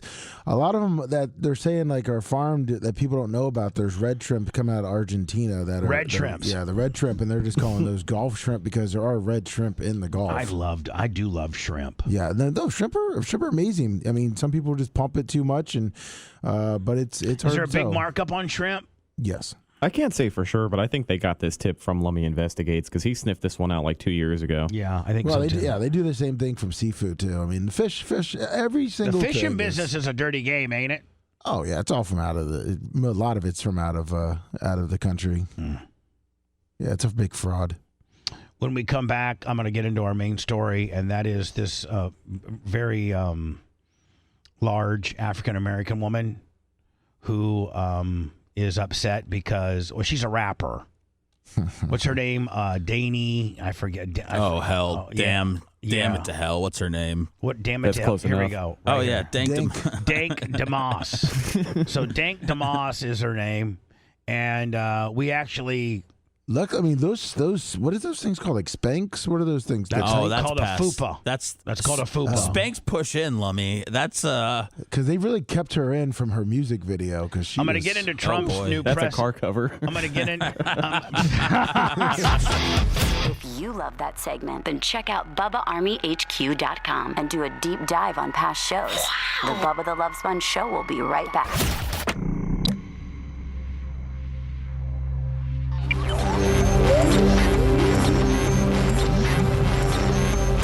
This is Hulk Hogan, brother, and you're listening to the best of the Bubba the Love Sponge Show. Broadcasting live from the Aquabeto studios. Aquabeto.com/Bubba. It's the Bubba the Love Sponge Show.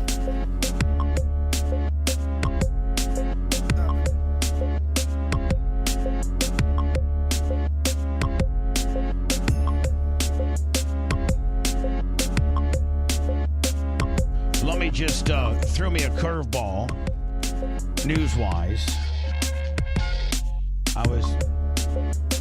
It's getting a little cold for you, Kush? yeah. I can bump it up one. This world, not the studio.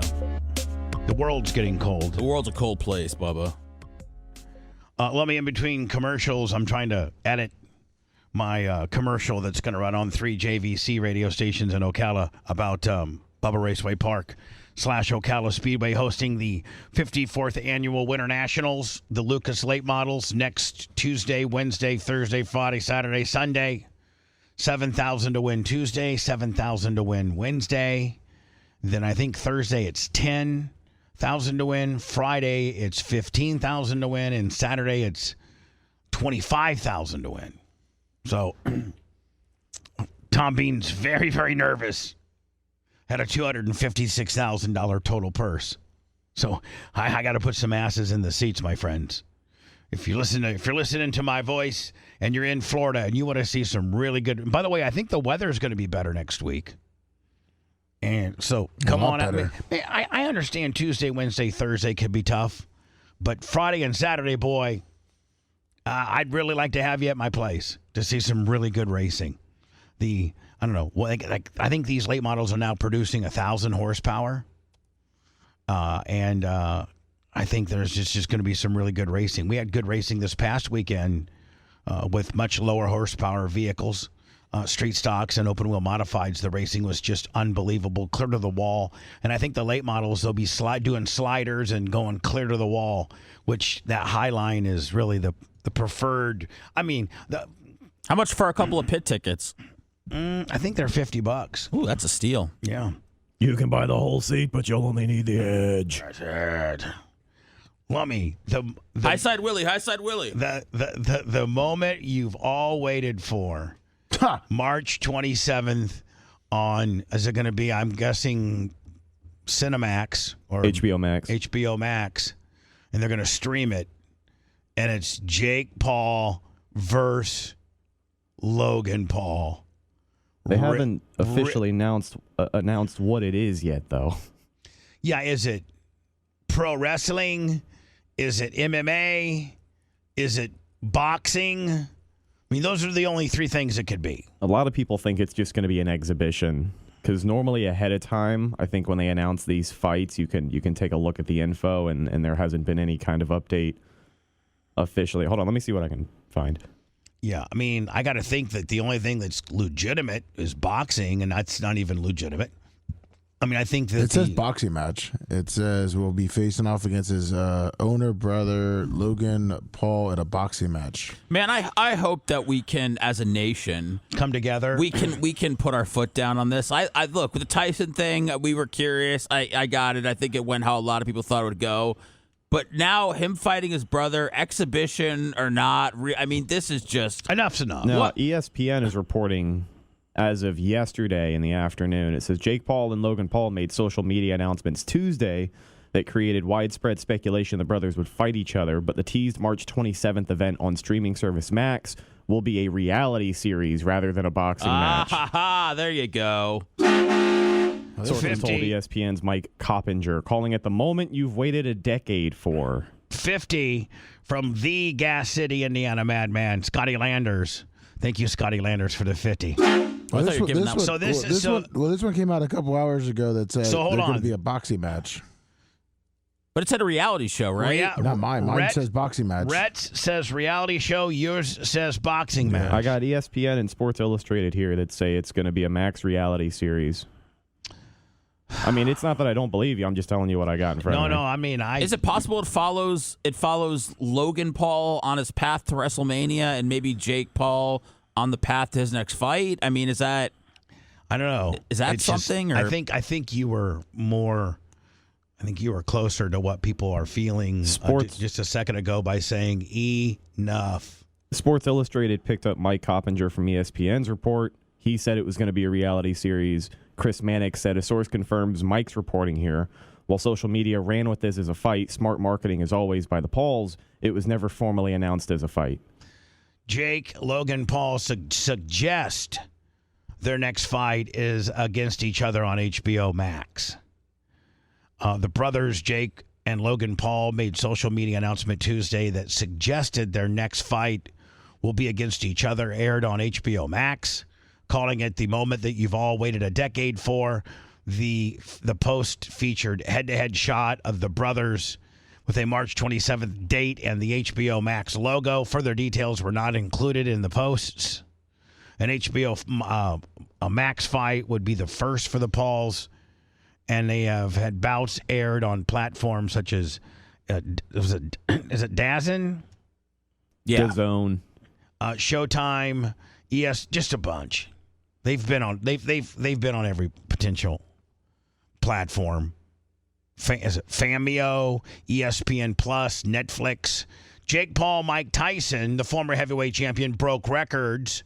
Promoters said in November that the Tyson-Paul fight was the highest-grossing combat sports event ever in Texas, pulling in $18.1 million. Is that just the gate? I'm assuming that's just the gate.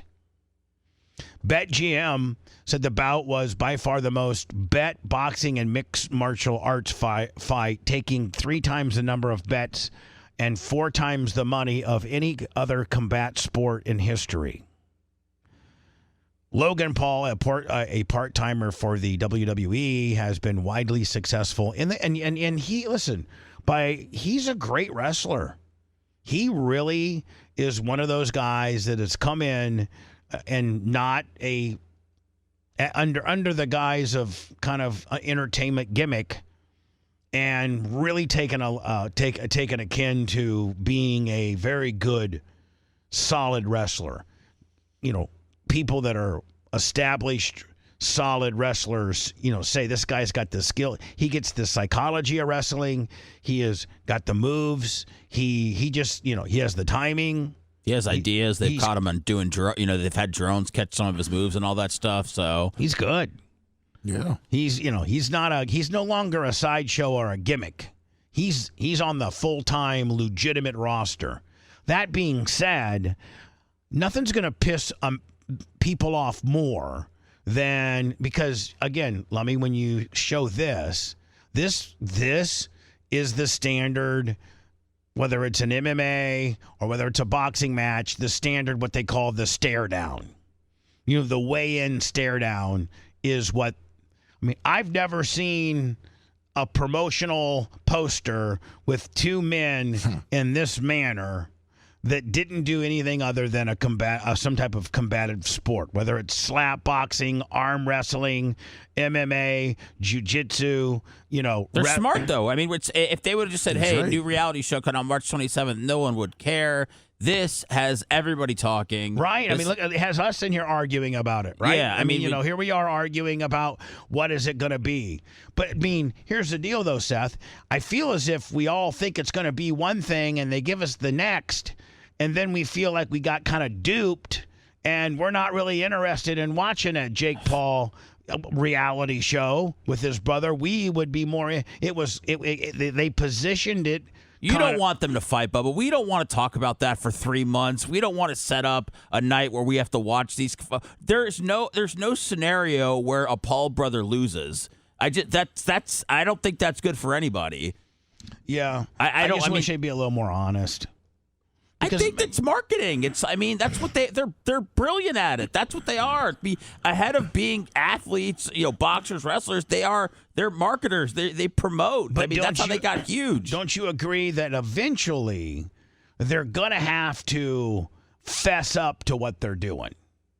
I mean, I don't think they can take this clear to March 27th with the anticipation that there potentially could be a boxing or MMA match. And it be Bubba, those guys out to dinner doing reality type stuff. I mean, we're entering February on Saturday, Bubba. I mean, do you really think that they're announcing that there's going to be a fight in a month and a half? That's not how it works. Yeah, you're right. They need more time to train and all that kind of stuff, and to promote and everything, right? I mean, I'm just guessing. Yeah. I just think a lot of people are going to be upset because they were like, man, we thought we were signing up for a fight. And it's, those two guys out to dinner with their girlfriends. Would you watch it, though? No. No. I'd rather watch Dexter. This is the new press. This is the new White House. I'm sorry. This is the new presidential press secretary. What's her name? Caroline, is it Leavitt? Leavitt. Yeah. And she usually presidents. Has there ever been a president in our lifetime that just had the same one the entire 4 years? Because it feels like it's such a high. Well, you know what? I think that African American Raggedy Ann girl, John Paul. I think she was with Biden for all 4 years. No. Yeah, the redhead for the first. Oh, Jen Psaki. Oh, okay.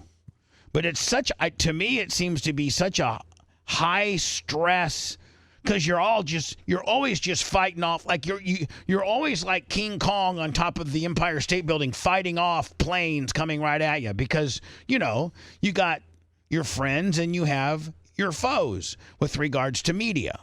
The Fox guys now might not be busting your balls as much as the CNN guys, whereas, just a few months ago, the Fox guy was constantly being a dick to Jean Paul. And so usually these press secretary jobs are like 2 years or something like that. Now, wasn't George Stephanopoulos, wasn't he one of them for, I think, Clinton? For Clinton? Yeah, it looks like the last president to have just one was George W. Bush. Really? And who was his? Marlon Fitzwater.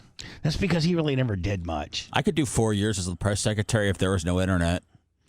You could. Oh, yeah, because, what are people going to ask you about? I mean, there's only like 4 things that you can talk about without the internet. But yeah, look at Nixon only had one, too. The internet's never going away. But the poor Nixon one, phew. Especially when he was, when he was dead to rights with the tape. Country and America is back. Christian Dayton. Looks like Clinton had the most. Clinton had 5. Clinton had 5? Yeah. Well, come on, the Monica Lewinsky thing probably took out at least 2 of them. Maybe 3. Well, you're right, man. But he was also a 2-timer. So, 8 years. 5 in 8 years ain't so bad. No. What did Trump do in his first term? How many did he have? 4. Just 4? Yes. Yeah, so Seth, didn't he have Scaramucci? No, I think Sean Spicer was the first one. Oh, Huckabee? Yeah, Huckabee was the OG. I mean, she was the one that I think had the most staying power. Wasn't she the last one? No, Kayleigh McEnany was. Oh, so Huckabee quit? Yeah, 19. Real quick, you mentioned the inflation executive order. This girl's kind of cute.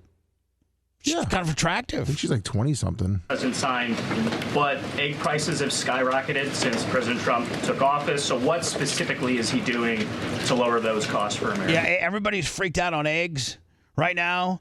And listen, Donald Trump that got in 8 days ago doesn't have anything to do with the price of eggs. You can't blame egg pricing on Trump right now. Massive chicken farms have literally had to kill tens of millions of chickens because they've got this bird flu. And they've had to kill all these chickens. And now it takes, I don't know, I don't know a lot about chickens, but I think it takes a while for a chicken to grow up and be able to produce an egg that's consumable by the public. So when you've killed all your egg producing chickens because they've got the bird flu, and that's what's happening, a president that's been in office for 9 days can't be, it's not his fault on that, at least.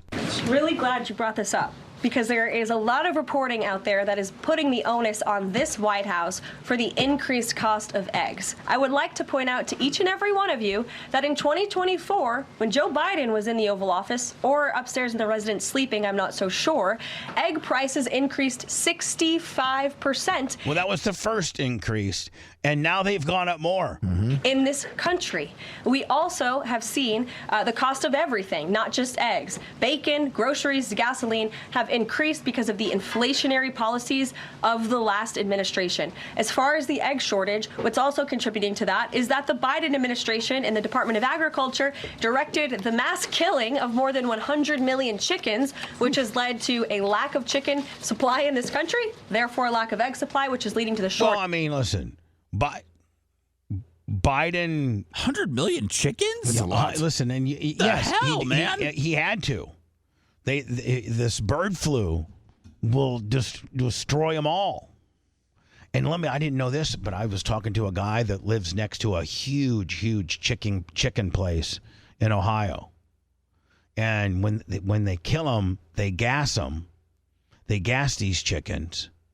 And then they lay them all out on the farmers' fields. They don't bury them or nothing. They just lay them all out on the ground, and then they put about 2 feet of mulch on top of them.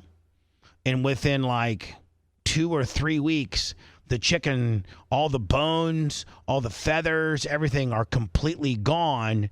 And they then use that as compost. And they give it to the farmers to plow into their fields as compost.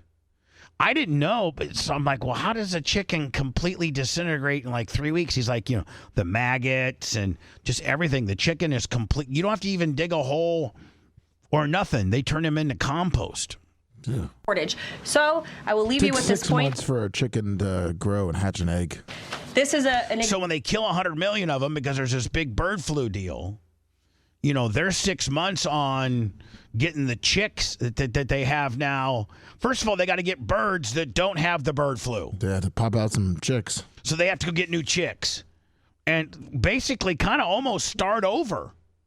Yeah. I mean, because I think that once one bird and now these chicken coops that these large farms, these large egg producing farms, these chicken coops are sometimes the length of a football field.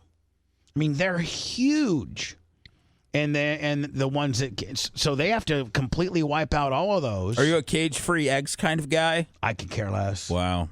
Example of why it's so incredibly important that the Senate moves swiftly to confirm all of President Trump's nominees, including his nominee for the United States Department of Agriculture, Brooke Rollins, who is already speaking with Kevin Hassett, who's leading the economic team here at the White House, on how we can address the egg shortage. She's a little spark plug, ain't she? This country. As for costs, I laid out the plethora of ways that President Trump has addressed saving costs for the American people over the past week. He looks forward to continuing to doing that in the days ahead. Thank you, guys. She didn't even stick around. She's like, I'm out. Here's why eggs cost so much. because Joe Biden killed 100 million chickens. Jeez. Really, that's not This fair. eggs That's thing has not become fair on Joe because listen, Joe Biden ordered them to get rid of all these sick chickens, and that's just by happened to be the president. He didn't invent the bird flu. Looks like there's a new strain too that just got detected. And before I turn to questions, All right. So let me supposedly the lovely White House press secretary is actually, I think they're talking about the New Jersey drone situation. Yes, they are. Is the government finally going to be honest about what's going on there? Yep.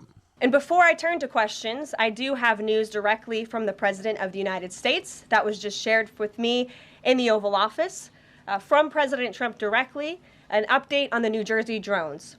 After research and study, the drones that were flying over New Jersey in large numbers were authorized to be flown by the FAA for research and various other reasons. Many of these drones were also hobbyists, recreational, and private individuals that enjoy flying drones. In time, it got worse due to curiosity. This was not the enemy. That's more than we got before. They were saying that some of the drones were FAA approved, and then the other ones were just copycatters that were saying, "Oh, where was I supposed to be on this one?" 3806. I knew the best. Hello, who's this? It's just tracked me. I just wanted to make something. I noticed when Biden's press secretary spoke and she got done, a lot of the people would just be quiet and let her walk off. But anytime the Republican woman speaks and she's done, they all want to start screaming at her and hollering. It's like that with everybody. Let's not sit here. We're MAGA enough. We don't got to sit here and just completely suck MAGA D. Yeah, track me. Get out of here. Yeah, they did the same thing. They did the same thing with everybody. Please. I find it refreshing that at least we're getting some information that these drones are approved by some of them have been approved by the FAA for research and testing and data collecting, and the rest of them are copycatters. That's more than we've gotten before. Yeah. Right? Yeah, at least we know they're not like Iranian or Chinese. The other story we got, Lummy, which we probably should go to words so we don't get too far behind today, because I want to get out of here on time. I got to head up to Ocala. Oh no, I got to do parking striping. I got to stripe pit slabs so that I got to stripe and number pit slabs. The things I get myself into. That sounds cool. Yeah, it's going to be cool that it's warmer. Yeah. When I come back, Lummy, I guess the new DOD, what is it? DOD, I don't know, the Department of Government Efficiency. The spending responsible department, and I think what is it? Ramaswamy and Elon are running. Yes. Now, is this one of the things that they've uncovered as to how Americans can the United States of America can save money? This is just one of the things they unearthed, that we were funding. We were given $50 million to the Palestinians for condoms. Yeah. They said there's 2 million, 3 million people in the strip or something. So we were sending $50 million for condoms. $50 million. We, the United States of America, was sending the Palestinians or whoever's on the Gaza Strip $50 million for condoms. And I guess Hamas was using them as bombs. Why? Is it to cut back on the amount of baby terrorists? I guess so. Oh, you know what? You might be onto something. Yeah, but how many Hamas are strapping on a condom? Yeah. I don't know. Sometimes it feels better. You say sometimes a condom feels better? Sometimes. I didn't say every time. I'm sorry, strike it from the record. If you want 24/7 on-demand Bubba and the crew, go to BubbaArmyHQ.com. Right now. The Bubba the Love Sponge Show will be back after this.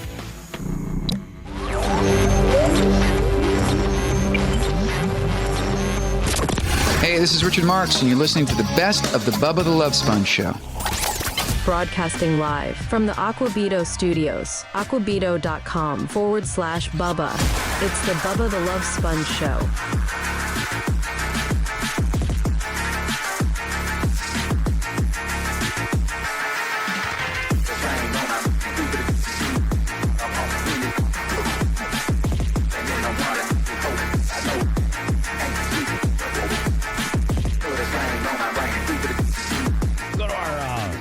Go to our YouTube channel. Let me, like today, I gotta constantly remind people. It's like they're like kids. I love you guys. I love you all. Whether you're watching me on Rumble or watching us on YouTube or X or Twitch or Facebook. But if you're on YouTube and I got, 1,200 people and only 54 thumbins, I'm not going to get the algorithm that I need to be a recommended page for those that, like talk radio or other, have a history of looking at content that like ours. Whereas if you give me a straight thumbin, that's a horrible percentage. I got 1,200 people on YouTube at the Bubba Army and 54 thumb. Does that mean, Lummy, that 1,160 think we suck? Or are they just, taking us for granted and being a little bit lazy? They haven't found that thumbs up button, I guess. Find that thumbs up button and give me a straight thumb. Oh, we got 309. Oh, you know what? I may not have. See, you gotta refresh. That's on me. Yeah, 322. I apologize. I'm such a dick. No, you are the best, Bubba. Here's the thing. We need to get, I don't know if the Merch Crick's listening or not, but maybe during the break, Lummy, we need to get a battery charger on Seth. So I need to get an extension cord and my badass 16 volt. Well, it can go down to 12 volt. I got a badass battery charger. So we need to get a battery charger on Seth's car next break, so it has a good hour to charge, so that we don't have to jump him, because we've now found out that indeed it was not his fob. It's his battery. So, no big deal. I'm driving this into a lake. So, Lummy, I just got to, Merch Crick, if you're listening, can you set up that infrastructure for me? And I'll go out there and put on the charger. She might even be able to. She's so damn handy. If you throw her the keys, she'll probably get it all hooked up. No, she doesn't need to do all that. I mean, never have I dated a chick that looked as good as she did, that is as handy. She can do carpentry stuff. She can give good oral. Oh, wow. She can hook up a battery charger. I bet, could Ashley hook up a battery charger? Yes. Yeah. I know she can do that. She's pretty handy, too. Yeah, for the most part. So if Merch Crick, text me and let me know if you can get that done or if you need us to do it. It's the only way I can communicate. I know that she's upstairs packing merchandise right now, but she listens to the show, so she might be able to get that done. We could probably plug it in right there at the front. I think we have a ton of extension cords around here. Yeah, we do. Yeah. So, Lummy, what am I watching here from Jesse Waters? This is the We Give. Now, Lummy, are we going to trim this? Oh yeah, are we cutting the $50 million that we're sending to the Gaza Strip for condoms? Yes, we're cutting that out. And we found out that they were making bombs with it. How do you make bombs? It shows you in this. There was about to be 50 million taxpayer dollars that went out the door to fund condoms in Gaza. That is a preposterous waste of taxpayer money. All right, we couldn't believe when we heard this. We were about to spend $50 million on condoms for Gaza. Condoms cost a couple pennies when you buy them in bulk. It's at least according to heartthrob Stephen Miller. So you can buy 500 million condoms with that much cash. That's enough to give every guy in Gaza 1,000 condoms. That's like a decade's supply of safe sex if you're having sex a couple times a week every year. I would have been pretty good at math if these were the equations I had to solve. So how do you get 500 million condoms into a war zone? Biden spent $230 million building a dock in Gaza that broke. Are we airdropping condoms? Is there a guy from the Red Cross stepping over rubble, handing out rubbers? And is safe sex really? I love it. I could care what your political affiliation is. I love when people call condoms rubbers. Yeah. I love it. Because that's what we used to do in kids in school. You got rubbers? Mm-hmm. Nobody called them condoms. Rubbers. You got rubbers? Really the top priority. And we always, and us guys, we always carried a rubber for just that one, if that one thing would happen. But it never did happen, and it actually dry rot. Before we would use it, it would dry rot because we always had it ready to go, but we never got any ass. Yeah. The Palestinians right now. They're dodging missiles and rummaging for food, water, and shelter. They're at war, not spring break. Do you think Hamas wears condoms? No. Are they going to show us, how they make bombs? That's what they're showing now. They make condom bombs. Hamas inflates the condoms, straps on an explosive, and floats them into Israel. It's a dual-use technology. They're using them as like a balloon? Yeah. You can see the little spermicide on the balloon. Looks like a Hamas birthday party. So we pay for the Hamas condom bombs and Israel's Iron Dome. We're funding both sides of the war. And Democrats get mad when Trump says, let's freeze things and take a second look. Tommy Lahren an out. Oh. Whew. There's your girl. I think she's everybody's girl. Kick.com host and host of 100 Days with Tommy Lahren on Fox Nation. Tommy, I cannot believe we were spending this much on condoms in Gaza. Well, Jesse, I think somewhere in New York in a jail cell, Diddy got very excited when he heard this story. We know that he has a certain affinity for these types of things, so I'm sure that he is very excited. I, however, am not excited about this. I have a lot of questions, as I know you did as well. And I can't help but think, with the ingenuity to create a bomb out of a condom, can you imagine what the Palestinians and the terrorists, can you imagine what they can contribute to the world if instead of using condoms for bombs, they actually put that energy and that genius really into something productive for humanity? I think maybe that part of the world would be in much better shape, and maybe we wouldn't have to send so much aid, build bridges that collapse, and, send $50 million worth of condoms to Gaza. My mind is blown. Tell me, we knew they were making condom bombs years ago. We did? I guess so. If you're the president, and regardless of who you are, from Barack to now, and we're sending $50 million for them to build condom bombs. Isn't that a? Well, this seems like it's maybe has like a little embellishment. Well, maybe like a 3% hit rate. I mean, the wind could take a condom. I think it could break. I understand they're somewhat sturdy, but I'm just going to release condom balloons in the air with explode. They're just going to go over to Israel and then explode. The wind's got to be right. They're very hard to navigate. I know Israel blew up a bunch of people with the beepers, and that was very in depth and had many layers. So, but this is kind of just leaving things up to Mother Nature, and I don't know. Well, here's the deal. Even if they weren't making bombs of them, okay, even though we know that they've been trying to make some very, very, barbaric looking, very primitive bombs propelled or inflated or held in the air by 10, 15, 20 condoms. I just have a problem with spending I just have a problem with sending $50 million worth of condoms over to that country, regardless if they're using it for safe sex or bombs. I don't think we need to send $50 million of condoms to anybody. I think we need to spend $50 million on Planned Parenthood in our inner cities and better our infrastructure with regards to, prophylactic and preventative, I should say birth control. We should spend $50 million on birth control in various cities throughout America through Planned Parenthood, rather than just sending $50 million to some stupid ass country that we don't necessarily know is going to be using it correctly. Do they send dental dams also? Do those blow up? Well, Seth, it looks like, because there's a story from Reuters like 3 years ago. I guess they would just throw them up there and it didn't care where it would hit. Okay, but they were still bombing houses and bombing like a lot of other things. They're probably bombing themselves most of the time. Hopefully.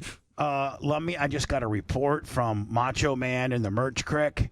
They hooked up the battery charger on Seth's Hemi, and it showed 10 volts. So yeah, your battery is junk. And thank you to the Merch Crick and to Macho Man. How about that, Seth? You're sitting here. We're just dispatching out battery chargers. Now it's going to have enough. It will start. It'll be charging here for the next hour and a half. Thank you for the volts, Daddy. Thank the Merch Crick and thank you, Erica. Thank Macho Man.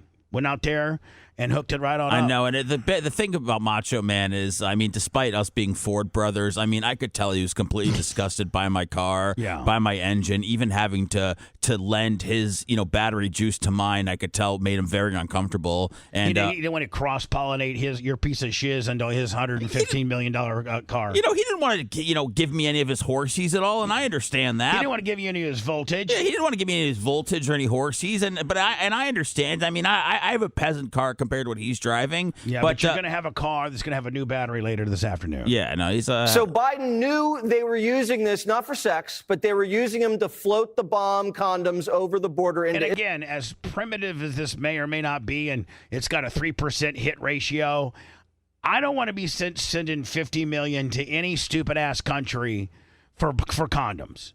I'm just going to go ahead and X out of the story. What if the world had what if the United States held a contest where we gave every nation in the world $50 million worth of rubbers, Bubba, and we see who can do the most creative thing for humanity with them? And then we give you another 50. The winner gets another $50 million. The winner gets $10,000 cash prize or something like that. I think we need to spend $50 million on Planned Parenthood in our country. I understand. And spend $50 million on making condoms available to high school students so that they can go literally, Lummy, there's like literally an area where you can just go and grab condoms. Dude, have you accidentally been in a condom aisle? I mean, recently, there are just so many different types, sizes, and flavors these days. It's completely overwhelming. Yeah. Really? Oh, my. I mean, geez. But here's the deal. Yeah. Here's the problem. It's like the candy aisle. Here's the problem with condoms. The young people that need to be using condoms sometimes are embarrassed or afraid to go into the CVS or the Walgreens or wherever you get your condoms and buy condoms. They're a little embarrassed, so they don't use them. And then we have illegitimate, now we're having teenage pregnancies, and then you got that problem.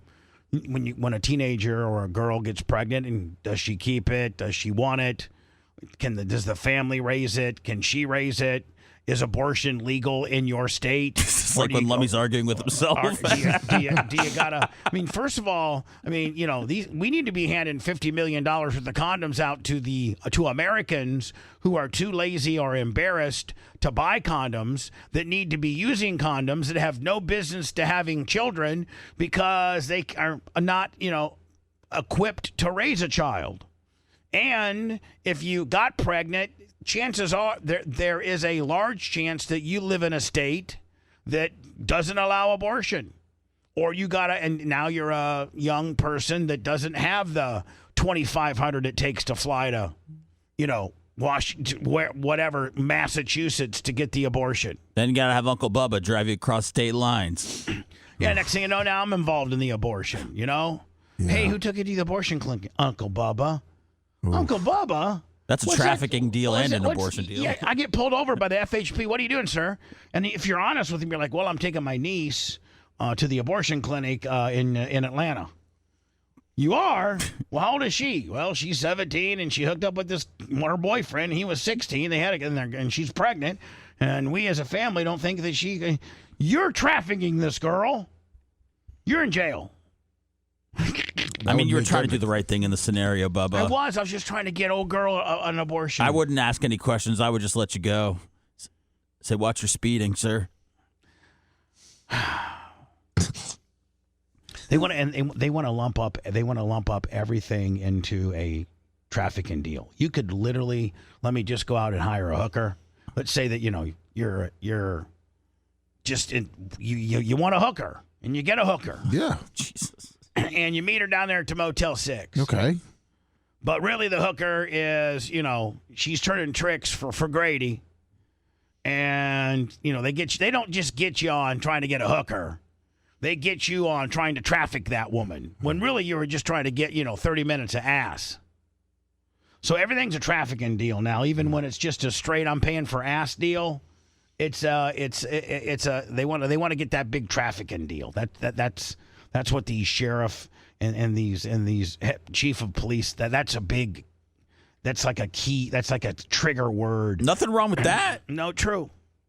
The bird flu is forcing farmers to slaughter millions of chickens a month, pushing the U.S. egg prices to more than double their cost in the summer of 2023. About a year ago, it appears that there may be no relief in sight, giving the surge in demand as Easter approaches. The average price per dozen now is $4.15 for a dozen eggs. I hate to be an old timer, but I remember when eggs were 99 cents a dozen. Yeah, that was 20 years ago. No, I'm not 20 years ago, but I'm just saying. This eggs thing is such a weak storyline for this presidency. It's become such a joke. It can't be thrown on this president yet. It's not Trump. No, I understand, but just tracking the price of eggs, I mean, I didn't know that was like the deciding factor on how the economy was doing. But they're such a highly consumable product. No, I understand, but it's just like they go gas, eggs, food. Like it's like eggs is its own separate category from everything else. I don't know. I just think Americans consume anytime you get into something that Americans consume a lot of, and that is gasoline and eggs. And anytime you get in, or I should say groceries in general, gas and groceries. Anytime you have a high jack up on prices on those two things, people flip out. The bird flu outbreak started in 2022 and is the main reason why egg prices are up so much. Anytime the virus is found on a poultry farm, just like I said, Lummy, if there's one chicken in the chicken coop house, that, listen, again, like I said, some of these chicken coops are as big as football fields, for real. But again, anytime the virus is found on a poultry farm, the entire flock is slaughtered to help limit the spread of the virus. The last time eggs were under $1 was 2001. Okay, so that's not. Oh, you're right, 20-some years ago. But we were all born. Yeah. The problem tends to linger because it takes months to dispose of the carcasses, disinfect the barns, and bring in new birds. More than 145 million chickens, turkeys, and other birds have been slaughtered since the current outbreak began, with the vast majority of them being egg-laying chickens. Cage-free laws in 10 states may also be responsible to some supply disruptions.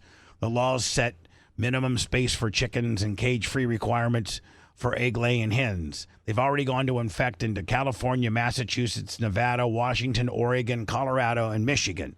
That means, Lummy, like they can't have these big-ass farms where these chickens just have a little bit of space. They got to have more space, which means less chickens, more space. Yeah, free range, right? Yeah, that's what they want. Yeah. Cage-free, free range. Do they have vaccines you could give your chickens to not get the bird flu? I don't know. The conspiracy virus is that they're giving the bird flu in the vaccines. Why? Because they're trying to control it, to pretty much raise the prices on eggs and farm stuff to have other ways of growing. The U.S. Kind of like corn. The U.S. Department of Agriculture spent $1.4 billion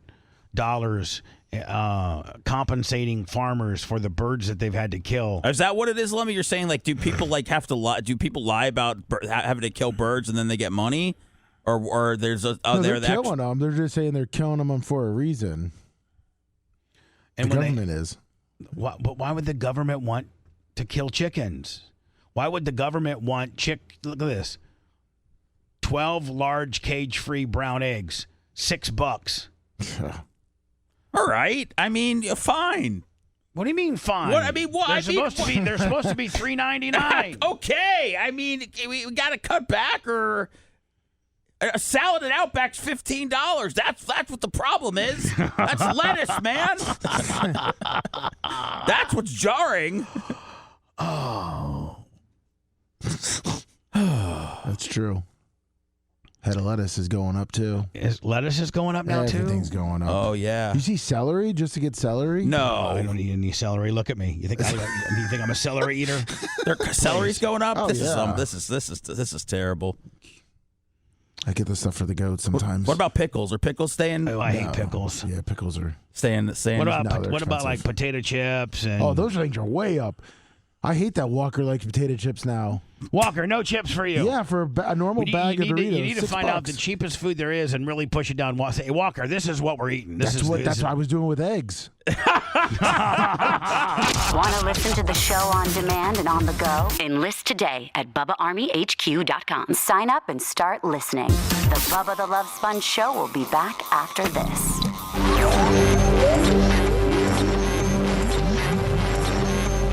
Hey, this is Jim Florentine, and you're listening to Best of the Bubba the Love Sponge Show. Broadcasting live from the Aquabito Studios. Aquabito.com/Bubba. It's the Bubba the Love Sponge Show.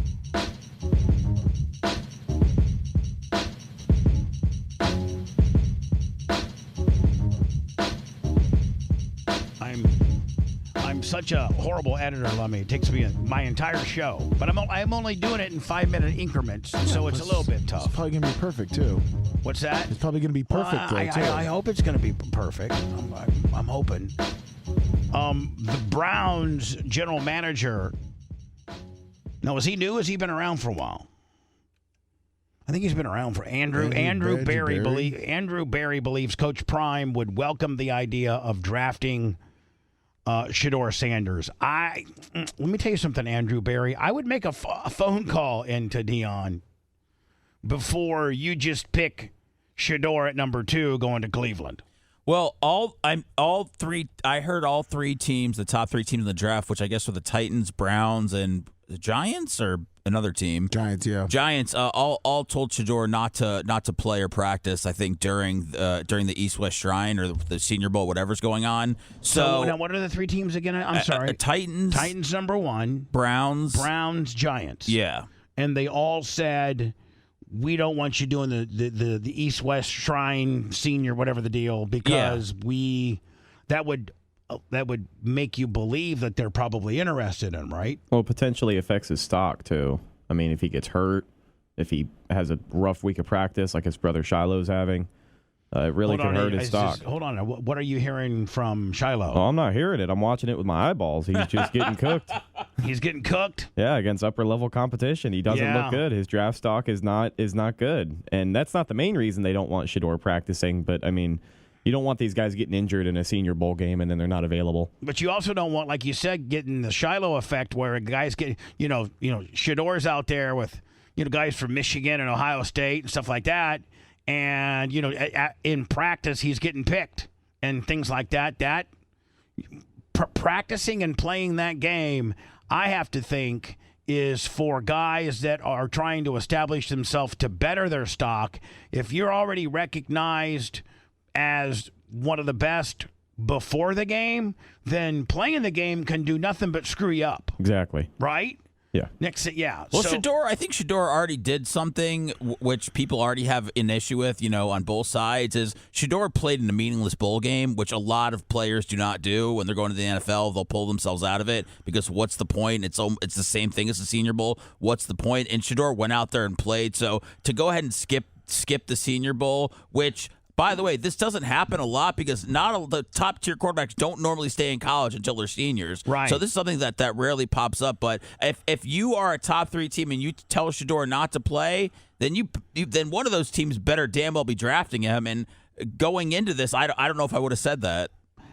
So I guess Dion came out today. Oh, last Dion. night, all right, go ahead. And it said he told it's just a game that the teams are going to put out garbage tape so that you can fall in the draft to their laps. So that happened to Sapp here in Tampa. No, he had weed. No, he did the weed charge. He did, or the weed test. But they also, I'm just telling you, there was propaganda for Sapp's stock to drop. And it did. It dropped. He was supposed to be a top 5 guy. Yeah. And what the Bucks ended up getting him at, like 14? 12 or something? 12 or something? Yeah. And he was supposed to be a top 5 guy. And the rap on him was, it was to the Bucks. I mean, it was to the Bucks' gain and to the 13 or 12 or 11 or 10 teams that did not pick the defensive tackle from Miami, from the University of Miami. Shame on you. Be interesting. Can somebody show me the draft the first round draft of Warren's. Yeah, that was the greatest draft of all time for the Buccaneers. It was 95. Got Sapp and Brooks in the first round. 95.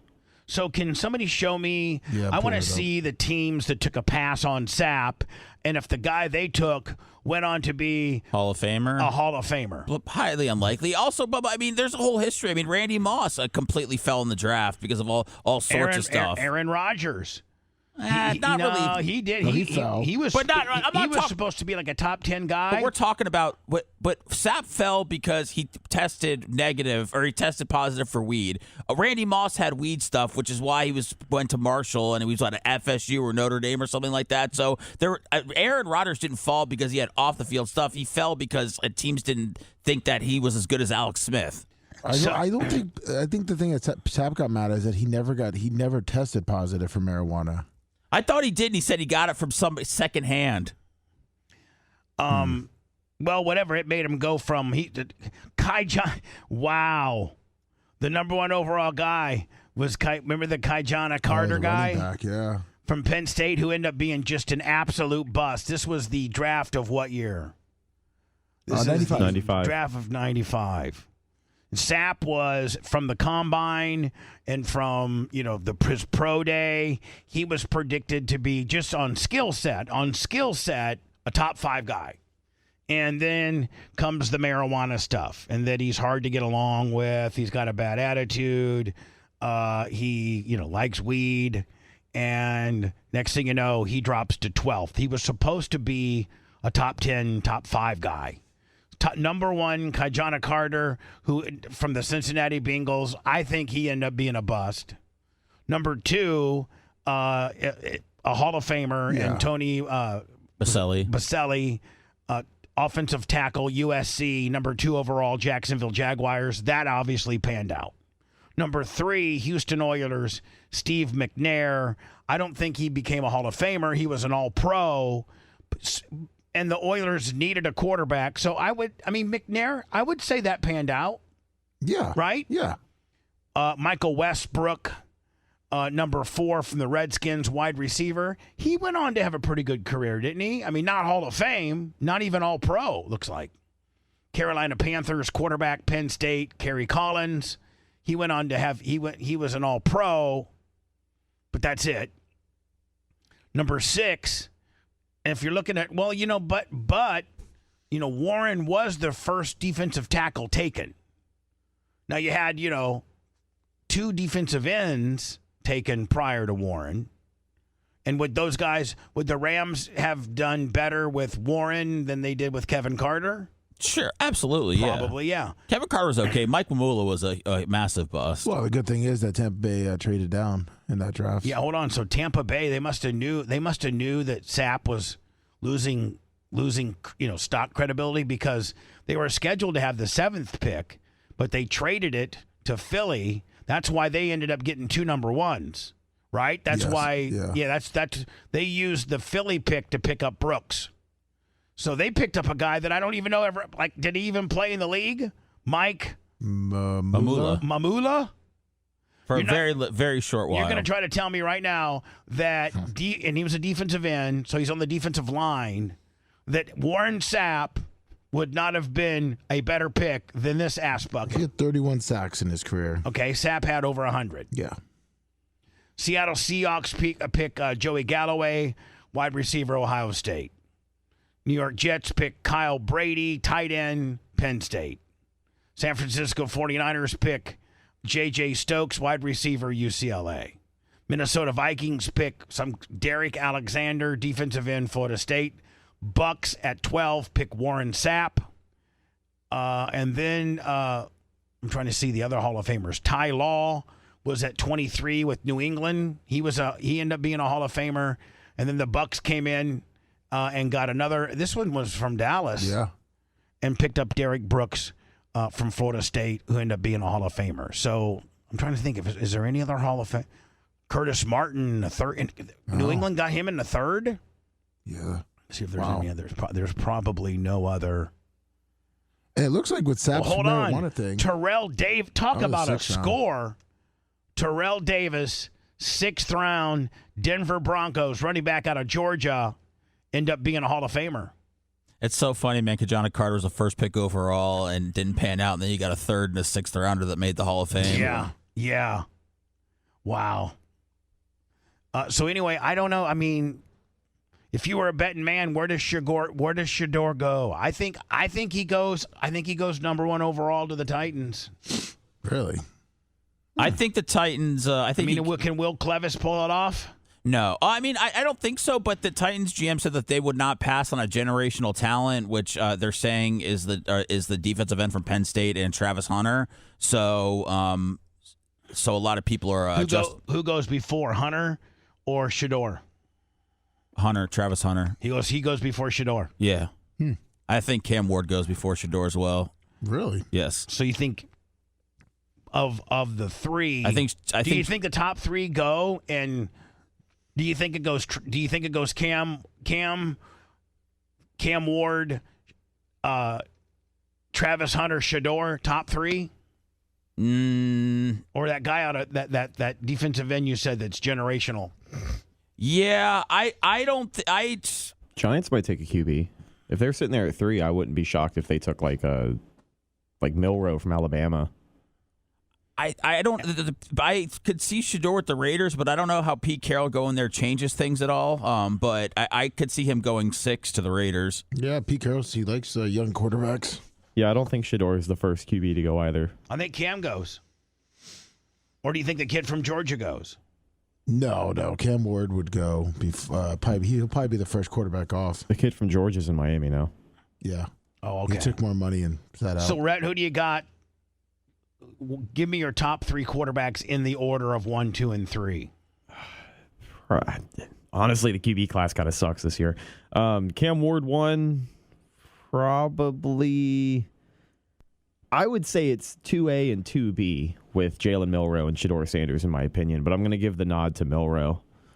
I don't know, man. I don't know if Shador can do it at the next level. Yeah, but I'll believe it when I see it. He likes to hold the ball.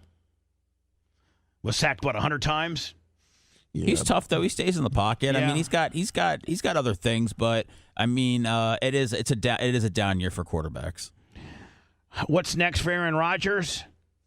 The Jets brass addresses the QB's future. I think this is the new coach, Aaron Glenn. Yes. And I like this guy already. I already like this guy and his swagger. Just a couple of things I want to nip in the bud before we get to the Q&A. Listen, I came on Wednesday. Well, I got the job on Wednesday. Mooch came and got the job on Saturday. And we came here on Sunday, and we started talking. Here's what I do know. Aaron Rodgers will be talked about. It will be talked about. We've already texted that communication with Aaron Rodgers. And as we continue to look at the roster, we'll make decisions accordingly. And that's with a number of people, right, on the team. See, it's real different than it used to be with Aaron Rodgers. Aaron Rodgers used to be the guy on that side of the field that would be saying, I'm going to, take some time. I'm going to tell you what I'm going to do. This guy's like, man, we don't even know this. We're having a conversation about him, but it may not necessarily be the conversation he wants to hear. He sounds like Denzel, doesn't he? I love the dude. I like this dude. He was at a defensive coordinator for the Detroit. Yeah. I still think Aaron Rodgers is going to Tennessee. You think he's going to Tennessee? Yep. For what, a number? I mean, he's under contract, so that means that Tennessee has to give something for him. Oh, they'd let him walk. No, the Jets would let him walk. Oh, just to not to have the number? Yeah, just to sign Rodgers. Yeah. And he goes to Tennessee. Yep. Does Tennessee have any weapons? Where does Devontae Adams end up? Tennessee. Do they have the cap space? Yeah. So you just take your clown show to Tennessee. Yep, that's right. You take your clown show from Green Bay to the Jets to Tennessee. Aaron Rodgers got a lot of land in Tennessee now. He could be throwing passes to Travis Hunter. Hold on. Right. Did he? Hold on. What did you say? He's got a lot of land in Tennessee. Did he buy land in He's Tennessee? buying a lot of land in Tennessee. Is that for real? Yeah. Aaron Rodgers be your quarterback? You're going to continue to ask me the same question and get the same answer. We're still in evaluation mode. So for anybody else going to ask that, I'm going to give you the same answer. So don't waste your time. You know what? You're right. Who said he sounded like Denzel? Rhett. Yeah, Brett, you're right. He does got it. He's got Denzel type cadence. I mean, he's straight up Coach Boone from Remember the Titans. I hope he's successful so they can cast Denzel in the biopic. I want this guy to make it, and I want him to make it without Rodgers. But he's got the cadence. He's kind of got the cadence and delivery of Denzel. He very much does. Quarterback? You're going to continue to ask me the same question and get the same answer. Right there, it sounds very much like Denzel. Still in evaluation mode. So for anybody else going to ask that, I'm going to give you the same answer. So don't waste your time. We're clear. Well, let's answer. What do you look for in a quarterback? Like, what's an Aaron Glenn quarterback? A winner. A winner. Mental and physical toughness. When you talk about if they let Rodgers go, do they draft a quarterback? I think there's so many free agent quarterbacks this year. You know, do they go out and get Cousins? No, I They think could Cousins get is done. They could get Darnold. Yeah, they could get Sam Darnold. Cousins, Darnold, back Fields. to the Jets. So let me Russell Wilson. then when we go to break, I'm going to play this girl's new. This girl is a rapper. Yeah, and she's a baddie. What's her name? Tank DeMoss. Tank DeMoss. And she's got. You know what I don't understand is when you get really. Well, I'm not going to say that because I was at that time I was a fat rapper too. Are you giving advice to her? I was going to say like you got a mentor. No, I was going to say like here you are, this fat rapper, and you're talking about getting ass. And I did. I was a fat rapper that got ass. Are you saying she's stealing your no, thing? but what I'm saying, I got ass. Are you saying she's stealing your? What I meant to say is, Seth, is like a girl. Yes. Is a little different than a dude, and like she. I don't know, man. It looks like she's got a couple of testes. All of her, like that South Park episode. Yep. They put him in the microwave. Somebody needs to send me her new song. I had it. I clicked off of it. Yeah, I'll get it for you. Send it to me. No problem. She's got this new song out, and it's all about her getting a bunch of D. That's women empowerment. And I don't know, I don't know if there's a lot of D. I don't know if the African American community men out there with big D's want to throw this girl any D. If you kick it out, they will come. All right, so I gotta. Okay, so let me see here. I can't play the. What's the he saying? So, yeah, he period. Oh man! All right, so that this belly is tattoo. She's got a new song, and it's called "So What." And I'm gonna play it without the volume first, and then during the commercial break, I'm gonna play it. So Rhett, play this instead of like any B-roll. I'm going to play it without the words because she uses in and just, she says that she attracts a lot of ends and she gets a lot of penis. She likes end penis. I mean, do you think she'd be cute if she lost 600 pounds? No, she'd be too floppy. Hold on here. Oh, so well. this is a little bit. This is her rap video right here. Oh, hell yeah. And she talks about like Davey Blunt's is old news. She talks it's amazing when you get these really, really, really, really, really, really, really fat people to rap about getting a lot of D. Now, I was a really, really fat rapper, and I oddly enough did get a lot of ass, but I think it was a lot different back then. Yeah. I don't know if, like these rappers will rap about how much money they got, how big of a house they got, how much gold they got, how much ass they're getting. It seems like that's all rapping has turned into is to a big braggadocious deal. And she, does stays on that template talking about how much she's particularly looking for ND. Man, Bubba, I was going to go to the bathroom, but now I got to stay in here. I haven't heard this. Wait, yeah. This is her rapping about, and it's called "So What," and it goes like, "So what," and then some bad scenario, and "So what," some bad scenario, and I got ND. I'm going to keep my N. I'm good. Is she a loyal hoe? Yeah, she's kind of a loyal. She's talking about being loyal to her end. Okay, I like that. And Certainly she said, won't run off on you. And she said, no, she can't run off. I mean, So if she threatens to leave the house, man, that's a false threat. She can't get she can't get down the porch steps. She looks like she did a vlog on a week in my life as a plus size rapper on her YouTube, and I'm looking through it, and it looks like 90% of it is her eating fried food the whole time. Oh man, can you send that to me? Let me. I'll watch that later. She talks about right now. She's rapping. Let me just. So. Oh, she's auto-tuned up too. Yeah, she's auto-tuned up, and she's talking about how what she's slinging is good, and that her end likes it, and she knows how to keep her end. I bet she can cook. She knows how to keep her end. She'd tell you. Bubba, would you be up for listening to like a Megan Thee Stallion song, a Cardi B, Nicki Minaj? Would you be up for listening to like one of their songs and then telling us what it's about the next day? I like the way you're walking us through this one about she likes to keep her D's and her N's together and all that. Bubba's song report. Yeah, because like I was listening to a Cardi B and it was called whatever, and it sounded like she liked to keep her in happy. Because a lot of these baddies, pretty much, they're all rapping about sex, and it is really next level graphic.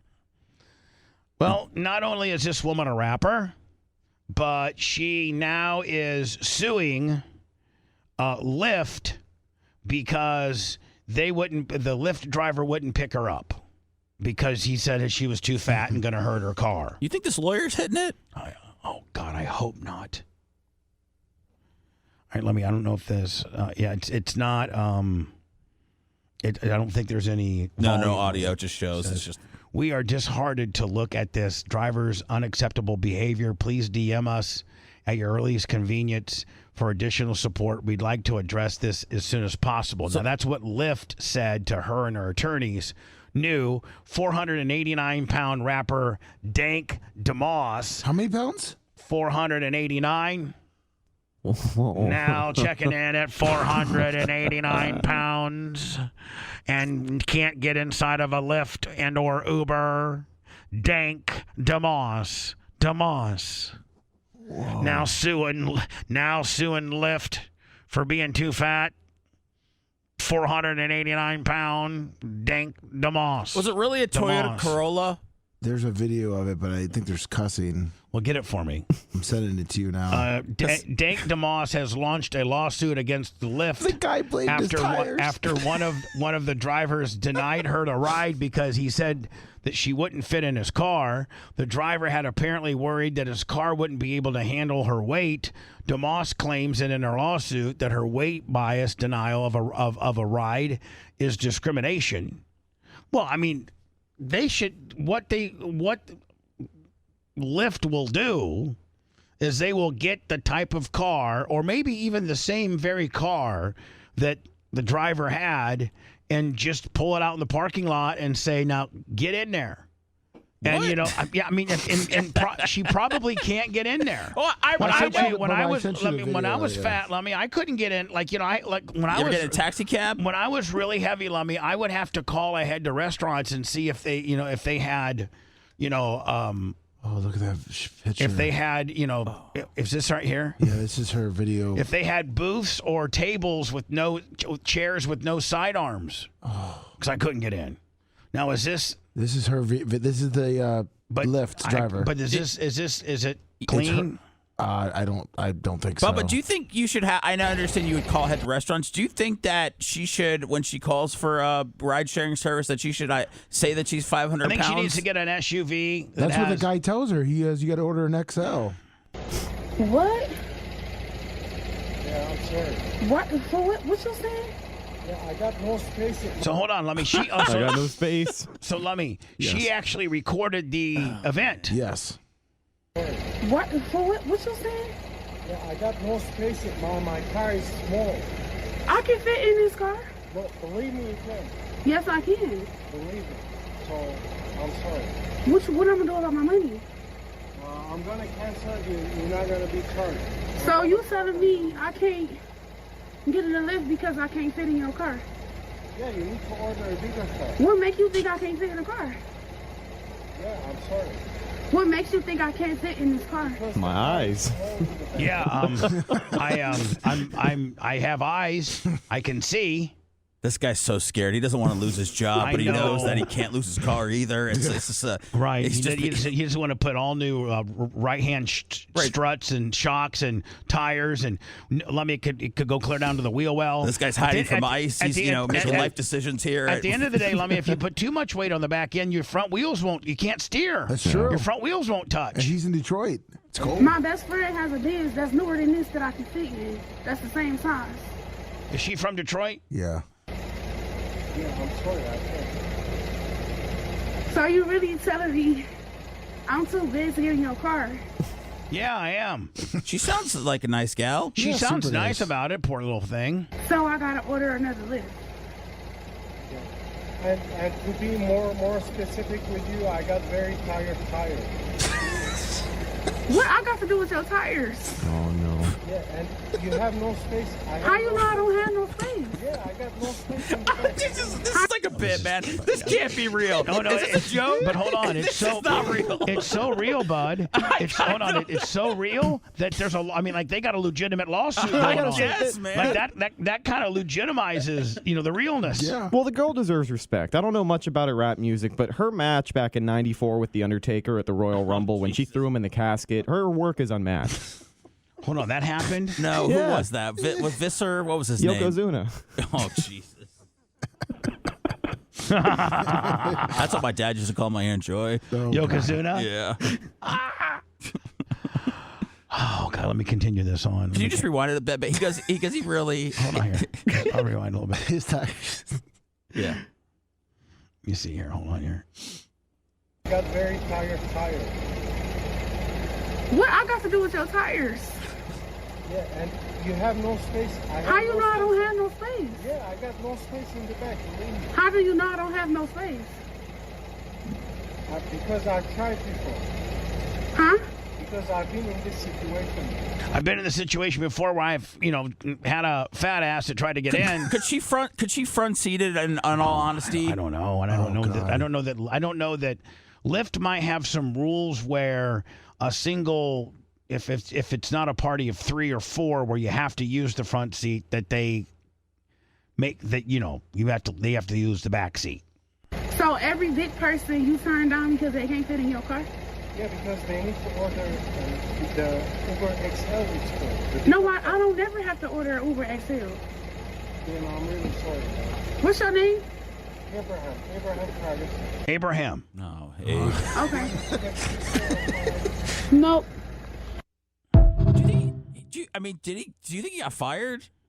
Oh, man. I don't know. I mean, they'll cut a Lyft driver for. The 489-pound rapper Dank Damas has launched a lawsuit against Lyft after one of their drivers denied her a ride because he said that she wouldn't fit in his car. The driver was apparently worried that his car wouldn't be able to handle her weight. Damas claims in her lawsuit that her weight bias denial of a ride is discrimination. She says that she'd be taking action against Lyft to fight for her people and to change the world. I guess in Michigan, there's a right or law protecting anti-discrimination against fat people. Well, you remember that one girl we talked about? I need to move to. Yeah, let's go to You Michigan. remember that one girl? I can't remember her name, but she had the YouTube channel. She put together a board of people for fat representation. She was arguing for bigger airplane seats for fat people, so she didn't have to buy 2 seats. They should link up. Couple of powerful bitches right there. Couple powers of hungry. Young and hungry. Sponsored by Golden Corral. They're making a comeback post-COVID. Are they? Yeah. Oh, wow, I didn't know. If I stand for something, I'll fall for anything. That's not how the saying. That's not how the saying goes. I'm just reading it. No, my I know, friend. but it doesn't. I know that I mess a lot of things No, up. but if I stand for something, I'll fall for anything. It goes. If I stand for nothing, I'll fall for anything. Right. She's saying if she all right, whatever. Just if you're gonna. She's 489. She can't think right. Okay, I don't know who messes that quote up. Dr. Dre. Everybody knows it. Nobody can sue me because I'm a former fat ass. That's right. And still half a fat ass. Half a fat ass, yeah. Right. I'm half the fat ass I used to be. I think that's a song, isn't it? I'm half the fat ass I used Oh yeah, to Nirvana be. or STP. Half the man I used to be. Fighting for my community, my people, and making a change in the world, not just for me, but for everybody. As she now is. Oh hell yeah! I don't know if I want her to be a voice of a fat person. Oh God. What? So She was so tired. How about you change your diet? Well, How about Macho, you- you should watch her vlog. She definitely does not do that. Yeah. I can say that as a former fat kid. You can change your diet. You don't have to change the word. I would just say I would say I understand, sir. What? I would understand if I was 500 pounds. I would understand that I couldn't maybe do the things as 300 pounders can do. Right. So I'm 300 pounds, man. I can get in a lift. She's probably got so many prescription meds too. Yeah, for fatness. So, Lummy, I'm going to go into words, and then Rhett, I'm going to play her new song called "So What." Macho, make sure that the barracks isn't picking it up, and we're sending it over the terrestrial deal. 10-4. And I'm going to play it. And she's all about, 10-4. talking about, how it's about N-word D, you said? Yeah, she says the N-word a lot. She likes ends. She likes taking care of ends. Another prime example of spontaneity spun out of control. Oh, sick! You got it. More of the Bubba Radio Network right after this.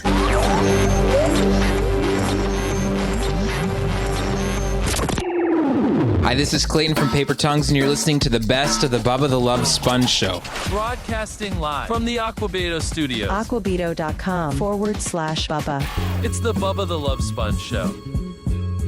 Lummy, have you been keeping up with Cash App and Venmo today?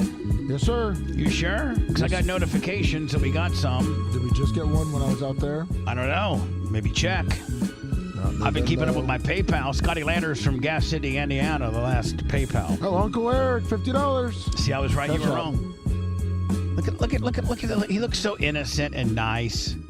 He probably just got done with a Zen, with a Camel Crush chaser. He's probably grooving to that song we just played. He was. I went back with my in. So what? Hello, Alex Stein. How are you, my friend? Oh, hold on. I can't hear him. Oh boy, Stein. Let me see him. Make sure that. Is he losing weight? I don't know. I think he is. Well, when we just watched the 500-pound woman, so unprofessional. Lummy. everyone looks skinny. What'd you say, Lummy? I said when we just watched a 500-pound woman rap, everybody looks skinny on the screen. Somebody said, looks like Alex is losing weight, and then Lummy said, when you see a 500-pound woman from Detroit, everybody looks skinny thereafter. That is true. That's the best way to look thin is to take a picture next to a really fat person. That's. Like I need to hire like a 450-pound guy to be my friend and hang out with me. Then I look like skinny. Yeah, DiCaprio. Well, that's why they say Hogan hung out with you because even though you. Shut up! Just shut up. That's what they say. That's what they say. Shut up! Like Hogan needed any help in any situation, please. But Bubba, I went to Jasmine Crockett's, the congresswoman. She had a swearing-in ceremony, and I'm sick to my stomach that I didn't disrupt it. I just tweeted a video from it, if Lummy can pull it up, where she called Trump a white supremacist and all this stuff. But I just didn't want to. I didn't want to. Was it an African-American woman? Yes, she's the black one that's very famous because she goes after Marjorie Taylor Greene. You've seen her. Where's she from? Is she from Texas? Well, she's actually from St. Louis, Missouri, but then her parents lived here. So during her campaign, people were calling her out because she's not even from Dallas. And she knows all this stuff about Dallas, which is just not true. She's just a black woman that won this Eddie Bernice, this other black woman's seat, and she basically won just because she's black. But I was going to disrupt it and be like, you nappy-headed, yada, yada, yada. But I didn't because there were so many cops there last night, and now I'm kind of. I don't know that I can play. I don't think I can play it and have Alex on at the same time. Oh, okay. Well, no worries. No, but I'll play it after we get done with you. But you're saying you were afraid that there were so many cops in there that they would get you for publicly disorder or some kind of bull crap. Yeah, well, messing up a congressional swearing in because it was an official ceremony. It wasn't a rally. Like so like if you disrupt like a official government swearing in ceremony, that's like you could catch a charge that way. And maybe not. Maybe I could have said something and gotten out, but I was like, gosh, I just don't want to go to jail right now. Now, during her speech, was she calling out Trump as? Dude. What's wrong, buddy? Sorry, my iPhone. Here are my AirPods and my Bluetooth. It connected to my Bluetooth during the middle of the interview. Where's Sky Bear? I don't know. He's eating. But Bubba, did I mess up by not confronting her? Do you think? No, I mean that could go south. That could get racial. That could turn you into something that you're not, and you're not a racist, and you don't want to keep an African American woman down from being in Congress. You just have a problem with some of her speech, but he's already been considered racist with the whole haters AOC could really stuff.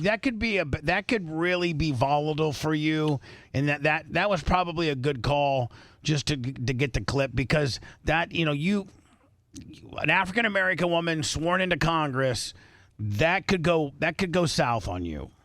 Yeah, and if I was hoping to, I thought at the end that there would be some sort of meet and greet, maybe got a picture with her. I was like, well, I'll do it then. I had fake eyelashes and eyelash glue.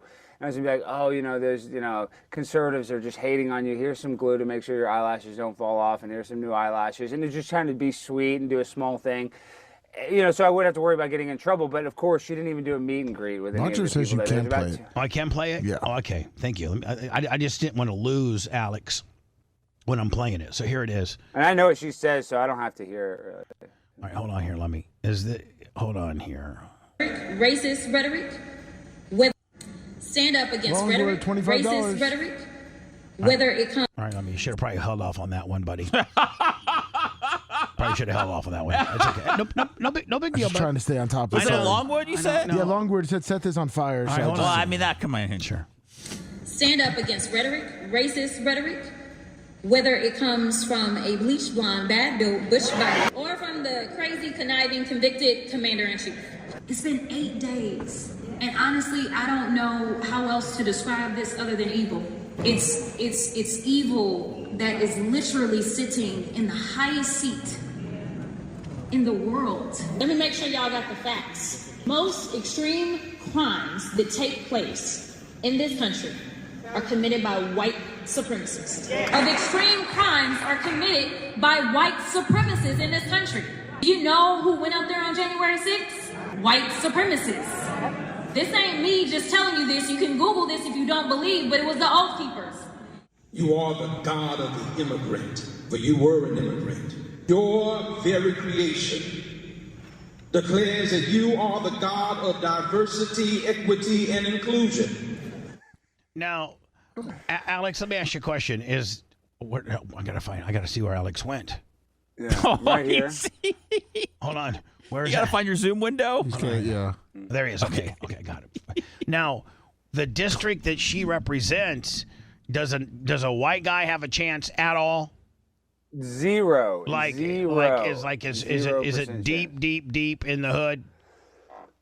South Dallas is her main district, and then it goes to a bunch of other suburbs that are south of Dallas that are all black suburbs. I mean, there's, she says it's one of the most diverse districts because it has downtown Dallas, which is some. I mean, she's spreading like that's hate. Of course. Do you ever notice that it's not hate speech when it's African Americans talking bad about any other race, but it's hate speech when it's any other race talking bad about African Americans?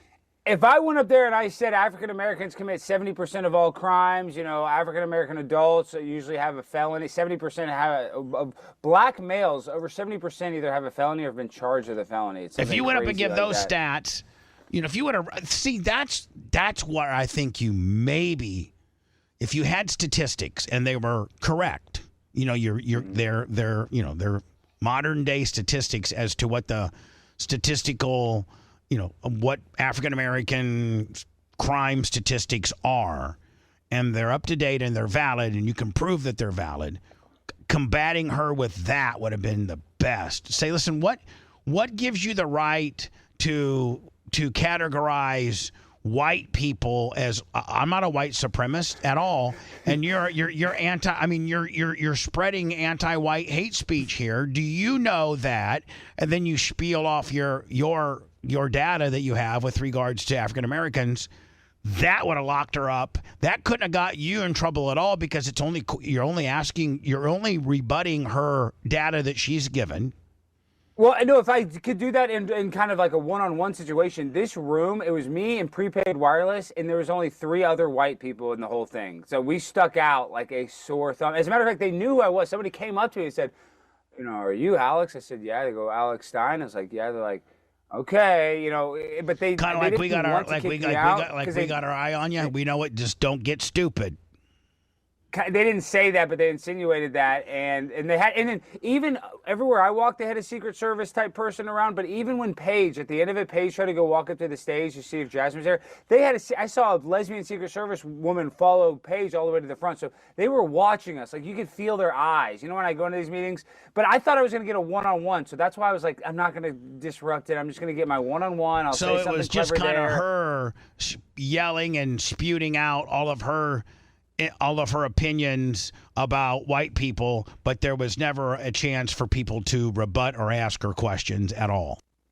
No. But I thought there was. I thought there would be a meet and greet. It was all her constituents. Everybody there was fans. You need to do a request. You need to do an interview request. I'm going to go to her office and just try to hang out there. I'm going to go see her in person. But do it. But she knows she'd never sit down for an interview with me. I mean, it'd be great if she did.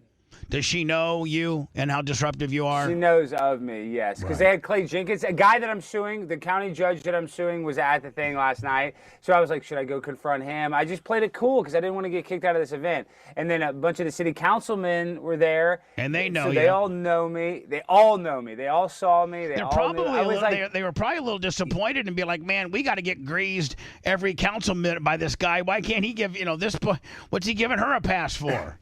Yeah, why are they being nice? And the only reason I did is because, Bubba, this is official like a referee's whistle. They had all these cops. They had the judge there. I was like, you know what? I should disrupt this, but I don't want them to be like, oh, he disrupted official proceeding, felony, da-da-da-da-da, especially after January 6th. I'm not worried now that Trump's in office about happening. Did she get sworn in at that point with a Bible and the whole 9 yards? Yes, the Bible, the judge, everything. Maybe after that... maybe, after the swearing in deal and she's been, now sworn in and she's official, I think maybe any disruption after that would have been fine. That's what I thought too. I was like, yeah, after she's already sworn in, maybe I should do it. Now, hold on. So Macho Man said, she said it's true. Go Google it. I wonder if Google is trafficking certain articles to certain people by racial or political affiliation. Stein investigates. I wonder if Google knows who you are based on, the way algorithms they can, I'm sure that Google can probably tell what ethnicity and gender is Googling what. I mean, they know you're a man. They can tell. They can tell on Facebook, even if you can go in your settings. I don't know if they changed it, where Facebook will tell you what they think your political leanings are. It'll tell you what they think. So Google has all the algorithms. If an African American woman is Googling something, probably from her trends, they can probably determine that it's an African American woman. And same with a white guy, or same with a Hispanic person, or something like that. Of course, yeah. If a Mexican dude's always looking up Dodge Ram if you actually, let me I don't know that you have Google or not. I know you have Bing. Yes. But like what she said, you should Google and say, are the majority of crimes committed in the U.S. by white supremacists? I'll Google it right now. Just literally, Stein's Googling it right now. Violent crime rates by race.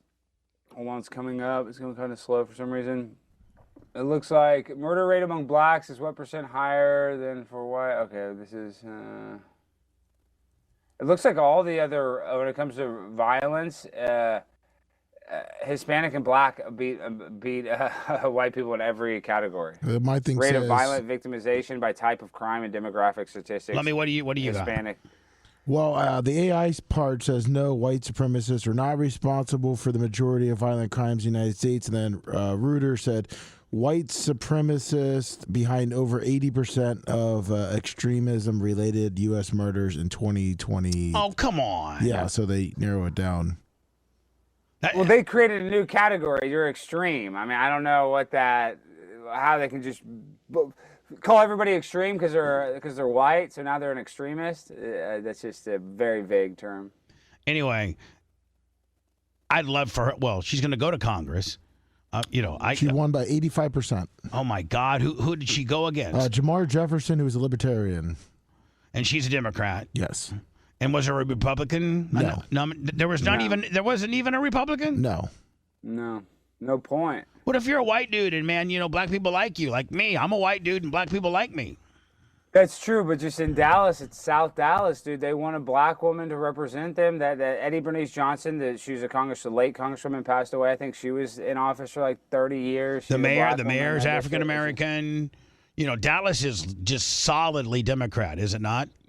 Yes, and that's what when it comes to Texas, people are like Texas is so conservative. San Antonio is Democrat. Houston is Democrat. Austin, Dallas is Austin. So all the major cities are all liberal as you can get, basically. But it's just the small towns and suburbs around the big What's that, cities. Lemmy? That In 2022, looks like a Republican ran against her. Former NFL wide receiver James Rodgers ran against her and got 23% of the vote. 23%. Yeah. An NFL player can't even win. Yeah, I mean, that just shows you an ex-NFL, and we love football in Texas. We need Roger Staubach to win to go against him. Roger Staubach's kind of a jerk. When I was a kid, I heard Roger Staubach he's the richest former NFL player in the world, because after his career, he really didn't make that much money because the guys didn't make that much money, but he started became Staubach huge. Real Estate is the biggest real estate company, but I think he sold that to one of these bigger guys. He's one of the richest. But Staubach, he had one of the biggest real estate holdings in Texas. Yes, Let me says $600 million. He's worth $600 million. And a poor guy probably. Let me look at Roger Staubach's career, earnings, and I bet you Roger Staubach never made more than $1 million. I mean, maybe not even $1 million. 160,000 was when he was his NFL career earnings annually. So 160,000 a year. He made 160,000 a year. Yes.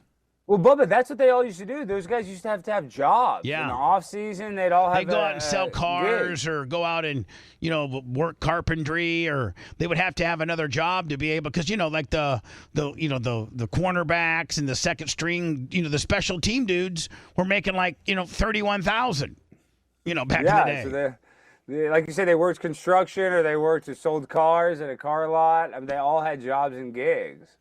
They used to be. They used to be a little more sophisticated back then, though. They had more respect and love for the game because they weren't paid so much. I think all this money is like this Super Bowl, Bubba. How could I be any less interested in this Super Bowl? I'm totally checked out. There's like no motivating factor to watch these two teams play, especially the Chiefs a third time in a row. It's sick. I agree. I wanted Washington and the Bills. Yeah. I mean, just to have something different, Dude, Washington, the whole country wanted Washington. They went out there and just crapped the bed. And Jaden Daniels, it was not his fault. They had all those fumbles. I was sick. I bet $200 on Washington to win like 900. I thought they were going to get the upset. 200 for you, man. That hurts. That hurts a brother. Well, it's not even that, but it was because they were +6. I was like, I don't want the points, or they were +7. I forget what I took them out. I was like, they're going to win. And they could have. If they didn't have all those fumbles and they just put the game in Jaden Daniels' hands, they could have beat Philly, but they just couldn't stop their run. Saquon's too much. Last time I checked, when we were together, you were having a little inner turmoil in the Alex Stein world. Have you addressed that at all? Not really. Just still more drama. But I got some good debates. I got some good stuff coming up. No, but I'm talking about. Hey, I gotta thank you. You gave the title for my Turning Point tour, so thank you. I know. How about that? We were sitting I was on my recliner. You were on the couch, and you're like, "Listen, I'm going to do these Turning Point things," and they literally set a tent out on like the quad, and they encourage students or whatever to come up and give me any topic to debate me. And it's a quick debate. We go back and forth, and they're trying to give me, like, they want me to come up with a fancy or a good title for this one-off that we're doing. Now, it's obviously the tour title. Yeah, good tour title. The Turning Point is held usually in a large venue And that's when you and some others speak. But then they take it organically into the streets of the campus, and you go out there and like an 8-mile, kind of like an 8-mile rap battle, but it's a debate. And I'll debate any topic, literally doesn't from matter. abortion to the economics to whatever they want to debate. And so Alex is like, I got to come up with a name for this. So I just started thinking, and I gave him a suggestion. Step up, speak up. And I like that because you want them to step up to the mic. We set up a microphone on a now tripod speak up. on a mic. And so step up, speak up, and we didn't even realize this at the time. It represents what I did to get well known by going to city council meetings. Step up, speak up. I stepped up to the podium and I spoke up, and you can do it too if I can. And it's kind of abrasively engaging, meaning like, don't bitch and sit here and talk bad about what's happening in our country unless you got the balls to step up and speak up. Now we can now we can engage into banter, arguing our points in a respectful way. And it's like FUBU, for us, by us, step up, speak up. I just everything about Did it. you tell? I like now, it. did you tell the Turning Point people that your radio friend, or I didn't get any credit for it? I don't think I gave you any credit yet. I will talk to Charlie though. When I talk to Charlie Kirk, I'm going to say there's. I bet you Paige remembers. I bet you Paige remembers who came up with it. I guarantee it. Paige remembers. Yeah. I remember. I texted you immediately. I'm not trying to take credit for this. You deserve all credit. I just haven't had that conversation with Charlie. Stolen valor. Where is the origin? That's right. Stolen content valor is what that is right there. It's a little stolen valor. I need it though. And I'm speaking at UCF. I'm going to be at UCF in Orlando, so we ought to get the whole Bubba Army to go out there. Yeah, you got to let us know when, so I can bring some Bubba Army out there. Yeah, we are. I think we're going to do it in April, I believe, after their spring break. So once I get that date, that'll be good because we need to get Lummy. We need to get Tuttle is already out there. He's already in Orlando. So you could actually have Tuttle throw you some softballs. Tuttle could be a plant where he like. We need to plant with Tuttle. Yes.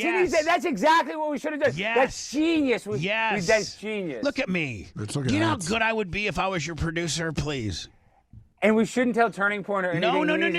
No. You don't tell anybody. And Tuttle comes up and we get him a plant to give you either a really, really awkward, abrasive, like rude, like, I don't know, something.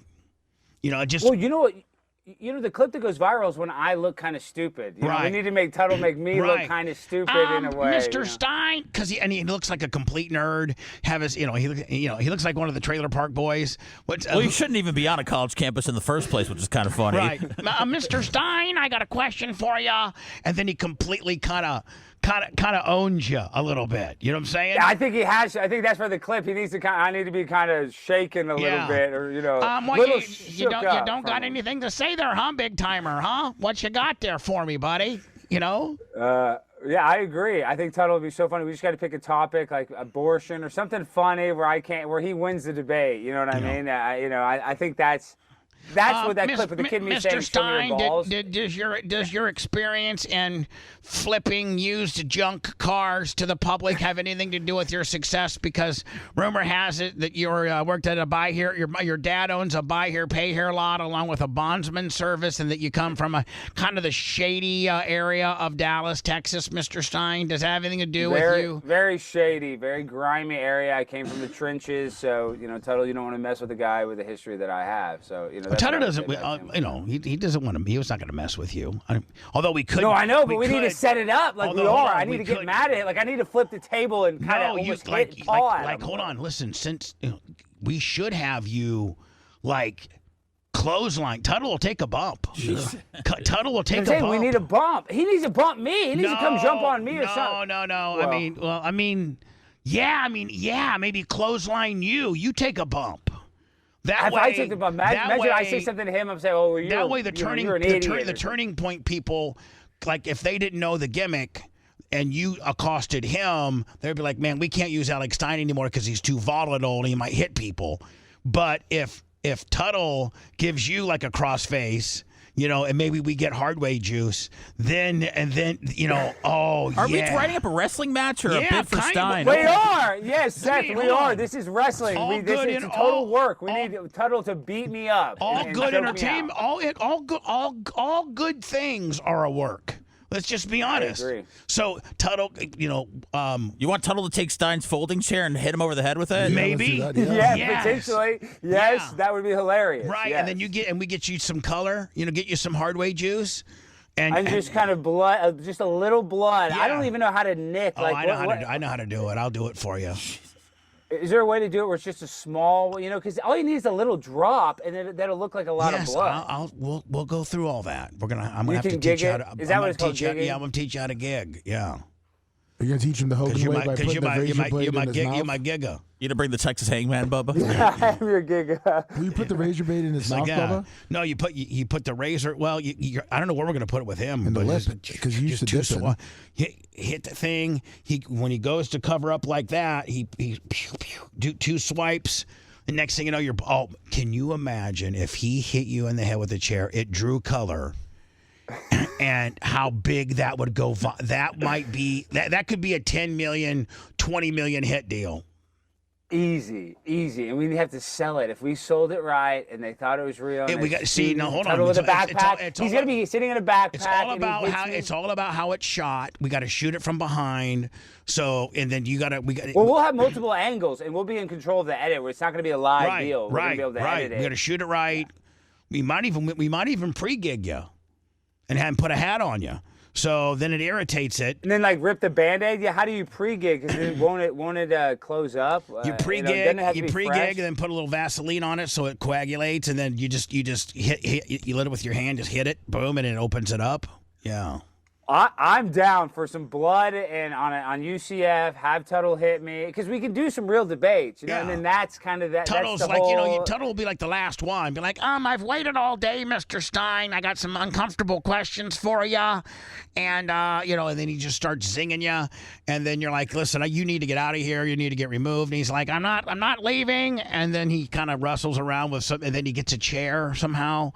We have a chair, tucked away, already folded, and he goes. There's going to be folding chairs. There's going to be, because we have a folding table. That wouldn't look that weird to have a chair. And he literally just whacks you over the head with it. You're probably going to get a little bump. And then I show you how to do color as you're going down, and then boom. You come up and you look like Dusty Rhodes when he used to get hit. Like, really? Then throw his shoes on the roof. Then throw his shoes on the roof like you did that one time. That's a great video. That video got over 10 million. What's the most you've ever got? What's the most you've ever got?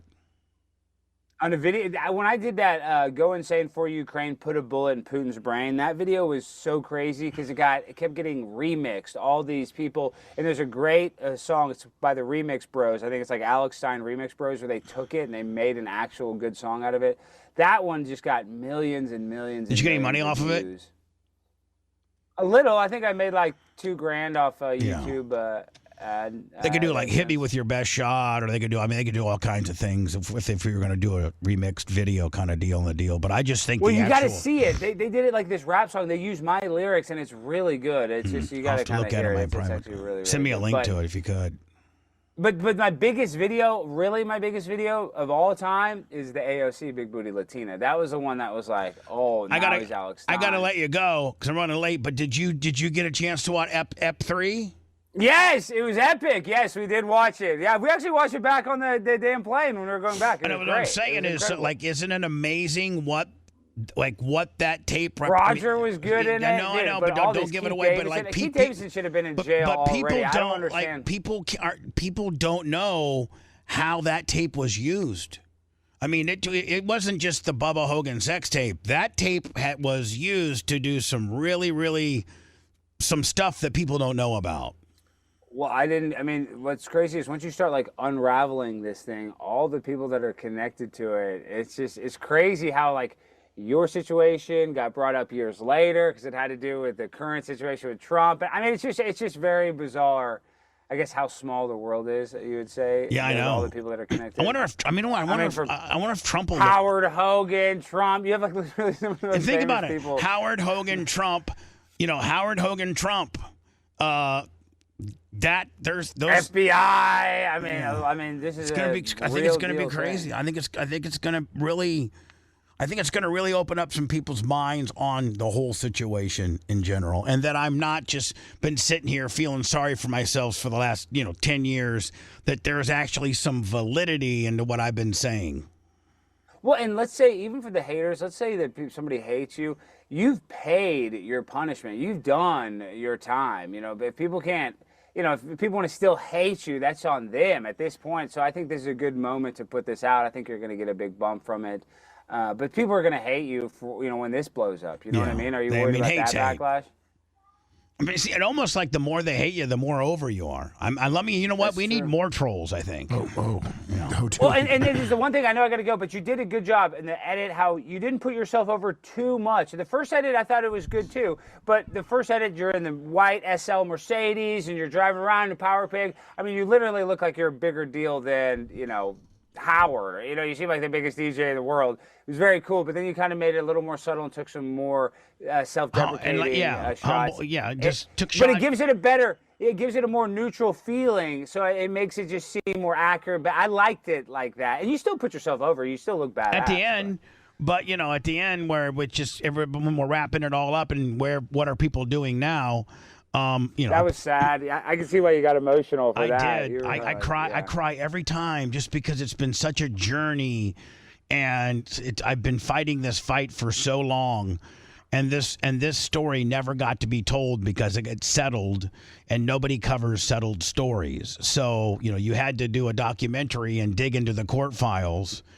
Isn't it amazing that those people just got complete? I mean, all the evidence. I don't know how they got off. That doesn't even make sense. On the biggest deal, the biggest tape ever. If anybody should go to jail for something like that, you would think those guys. Yeah. Seth, do you agree with that? Especially Keith Davidson, but we'll get into that later.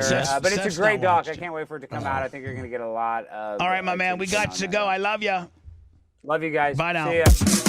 If you want a deep dive into the Bubba the Love Sponge show from the past, go to BubbaArmyHQ.com. We'll be back after these words.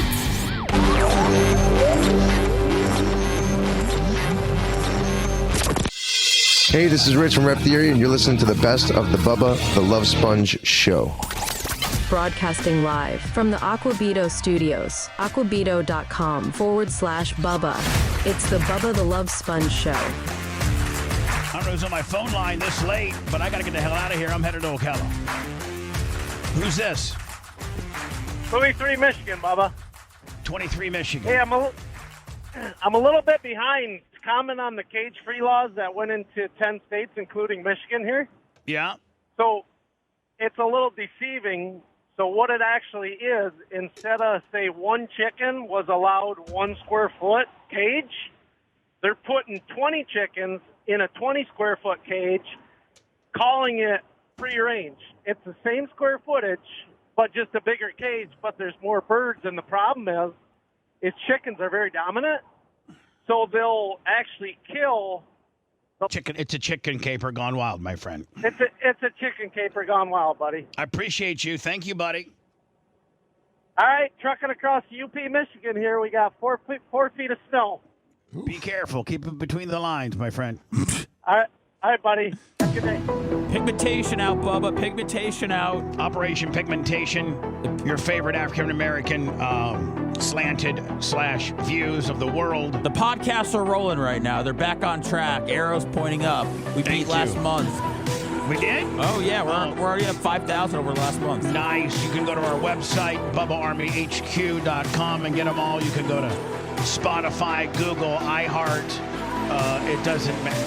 Wherever you get podcasts. A lot of people, Bubba, have been going to iHeart lately. Good.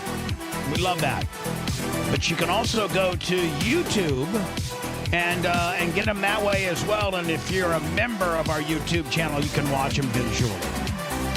Love anything coming up? Are you and Red doing your thing? Yes, sir.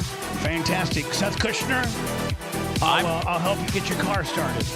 Thank you, sir. We'll see you guys tomorrow.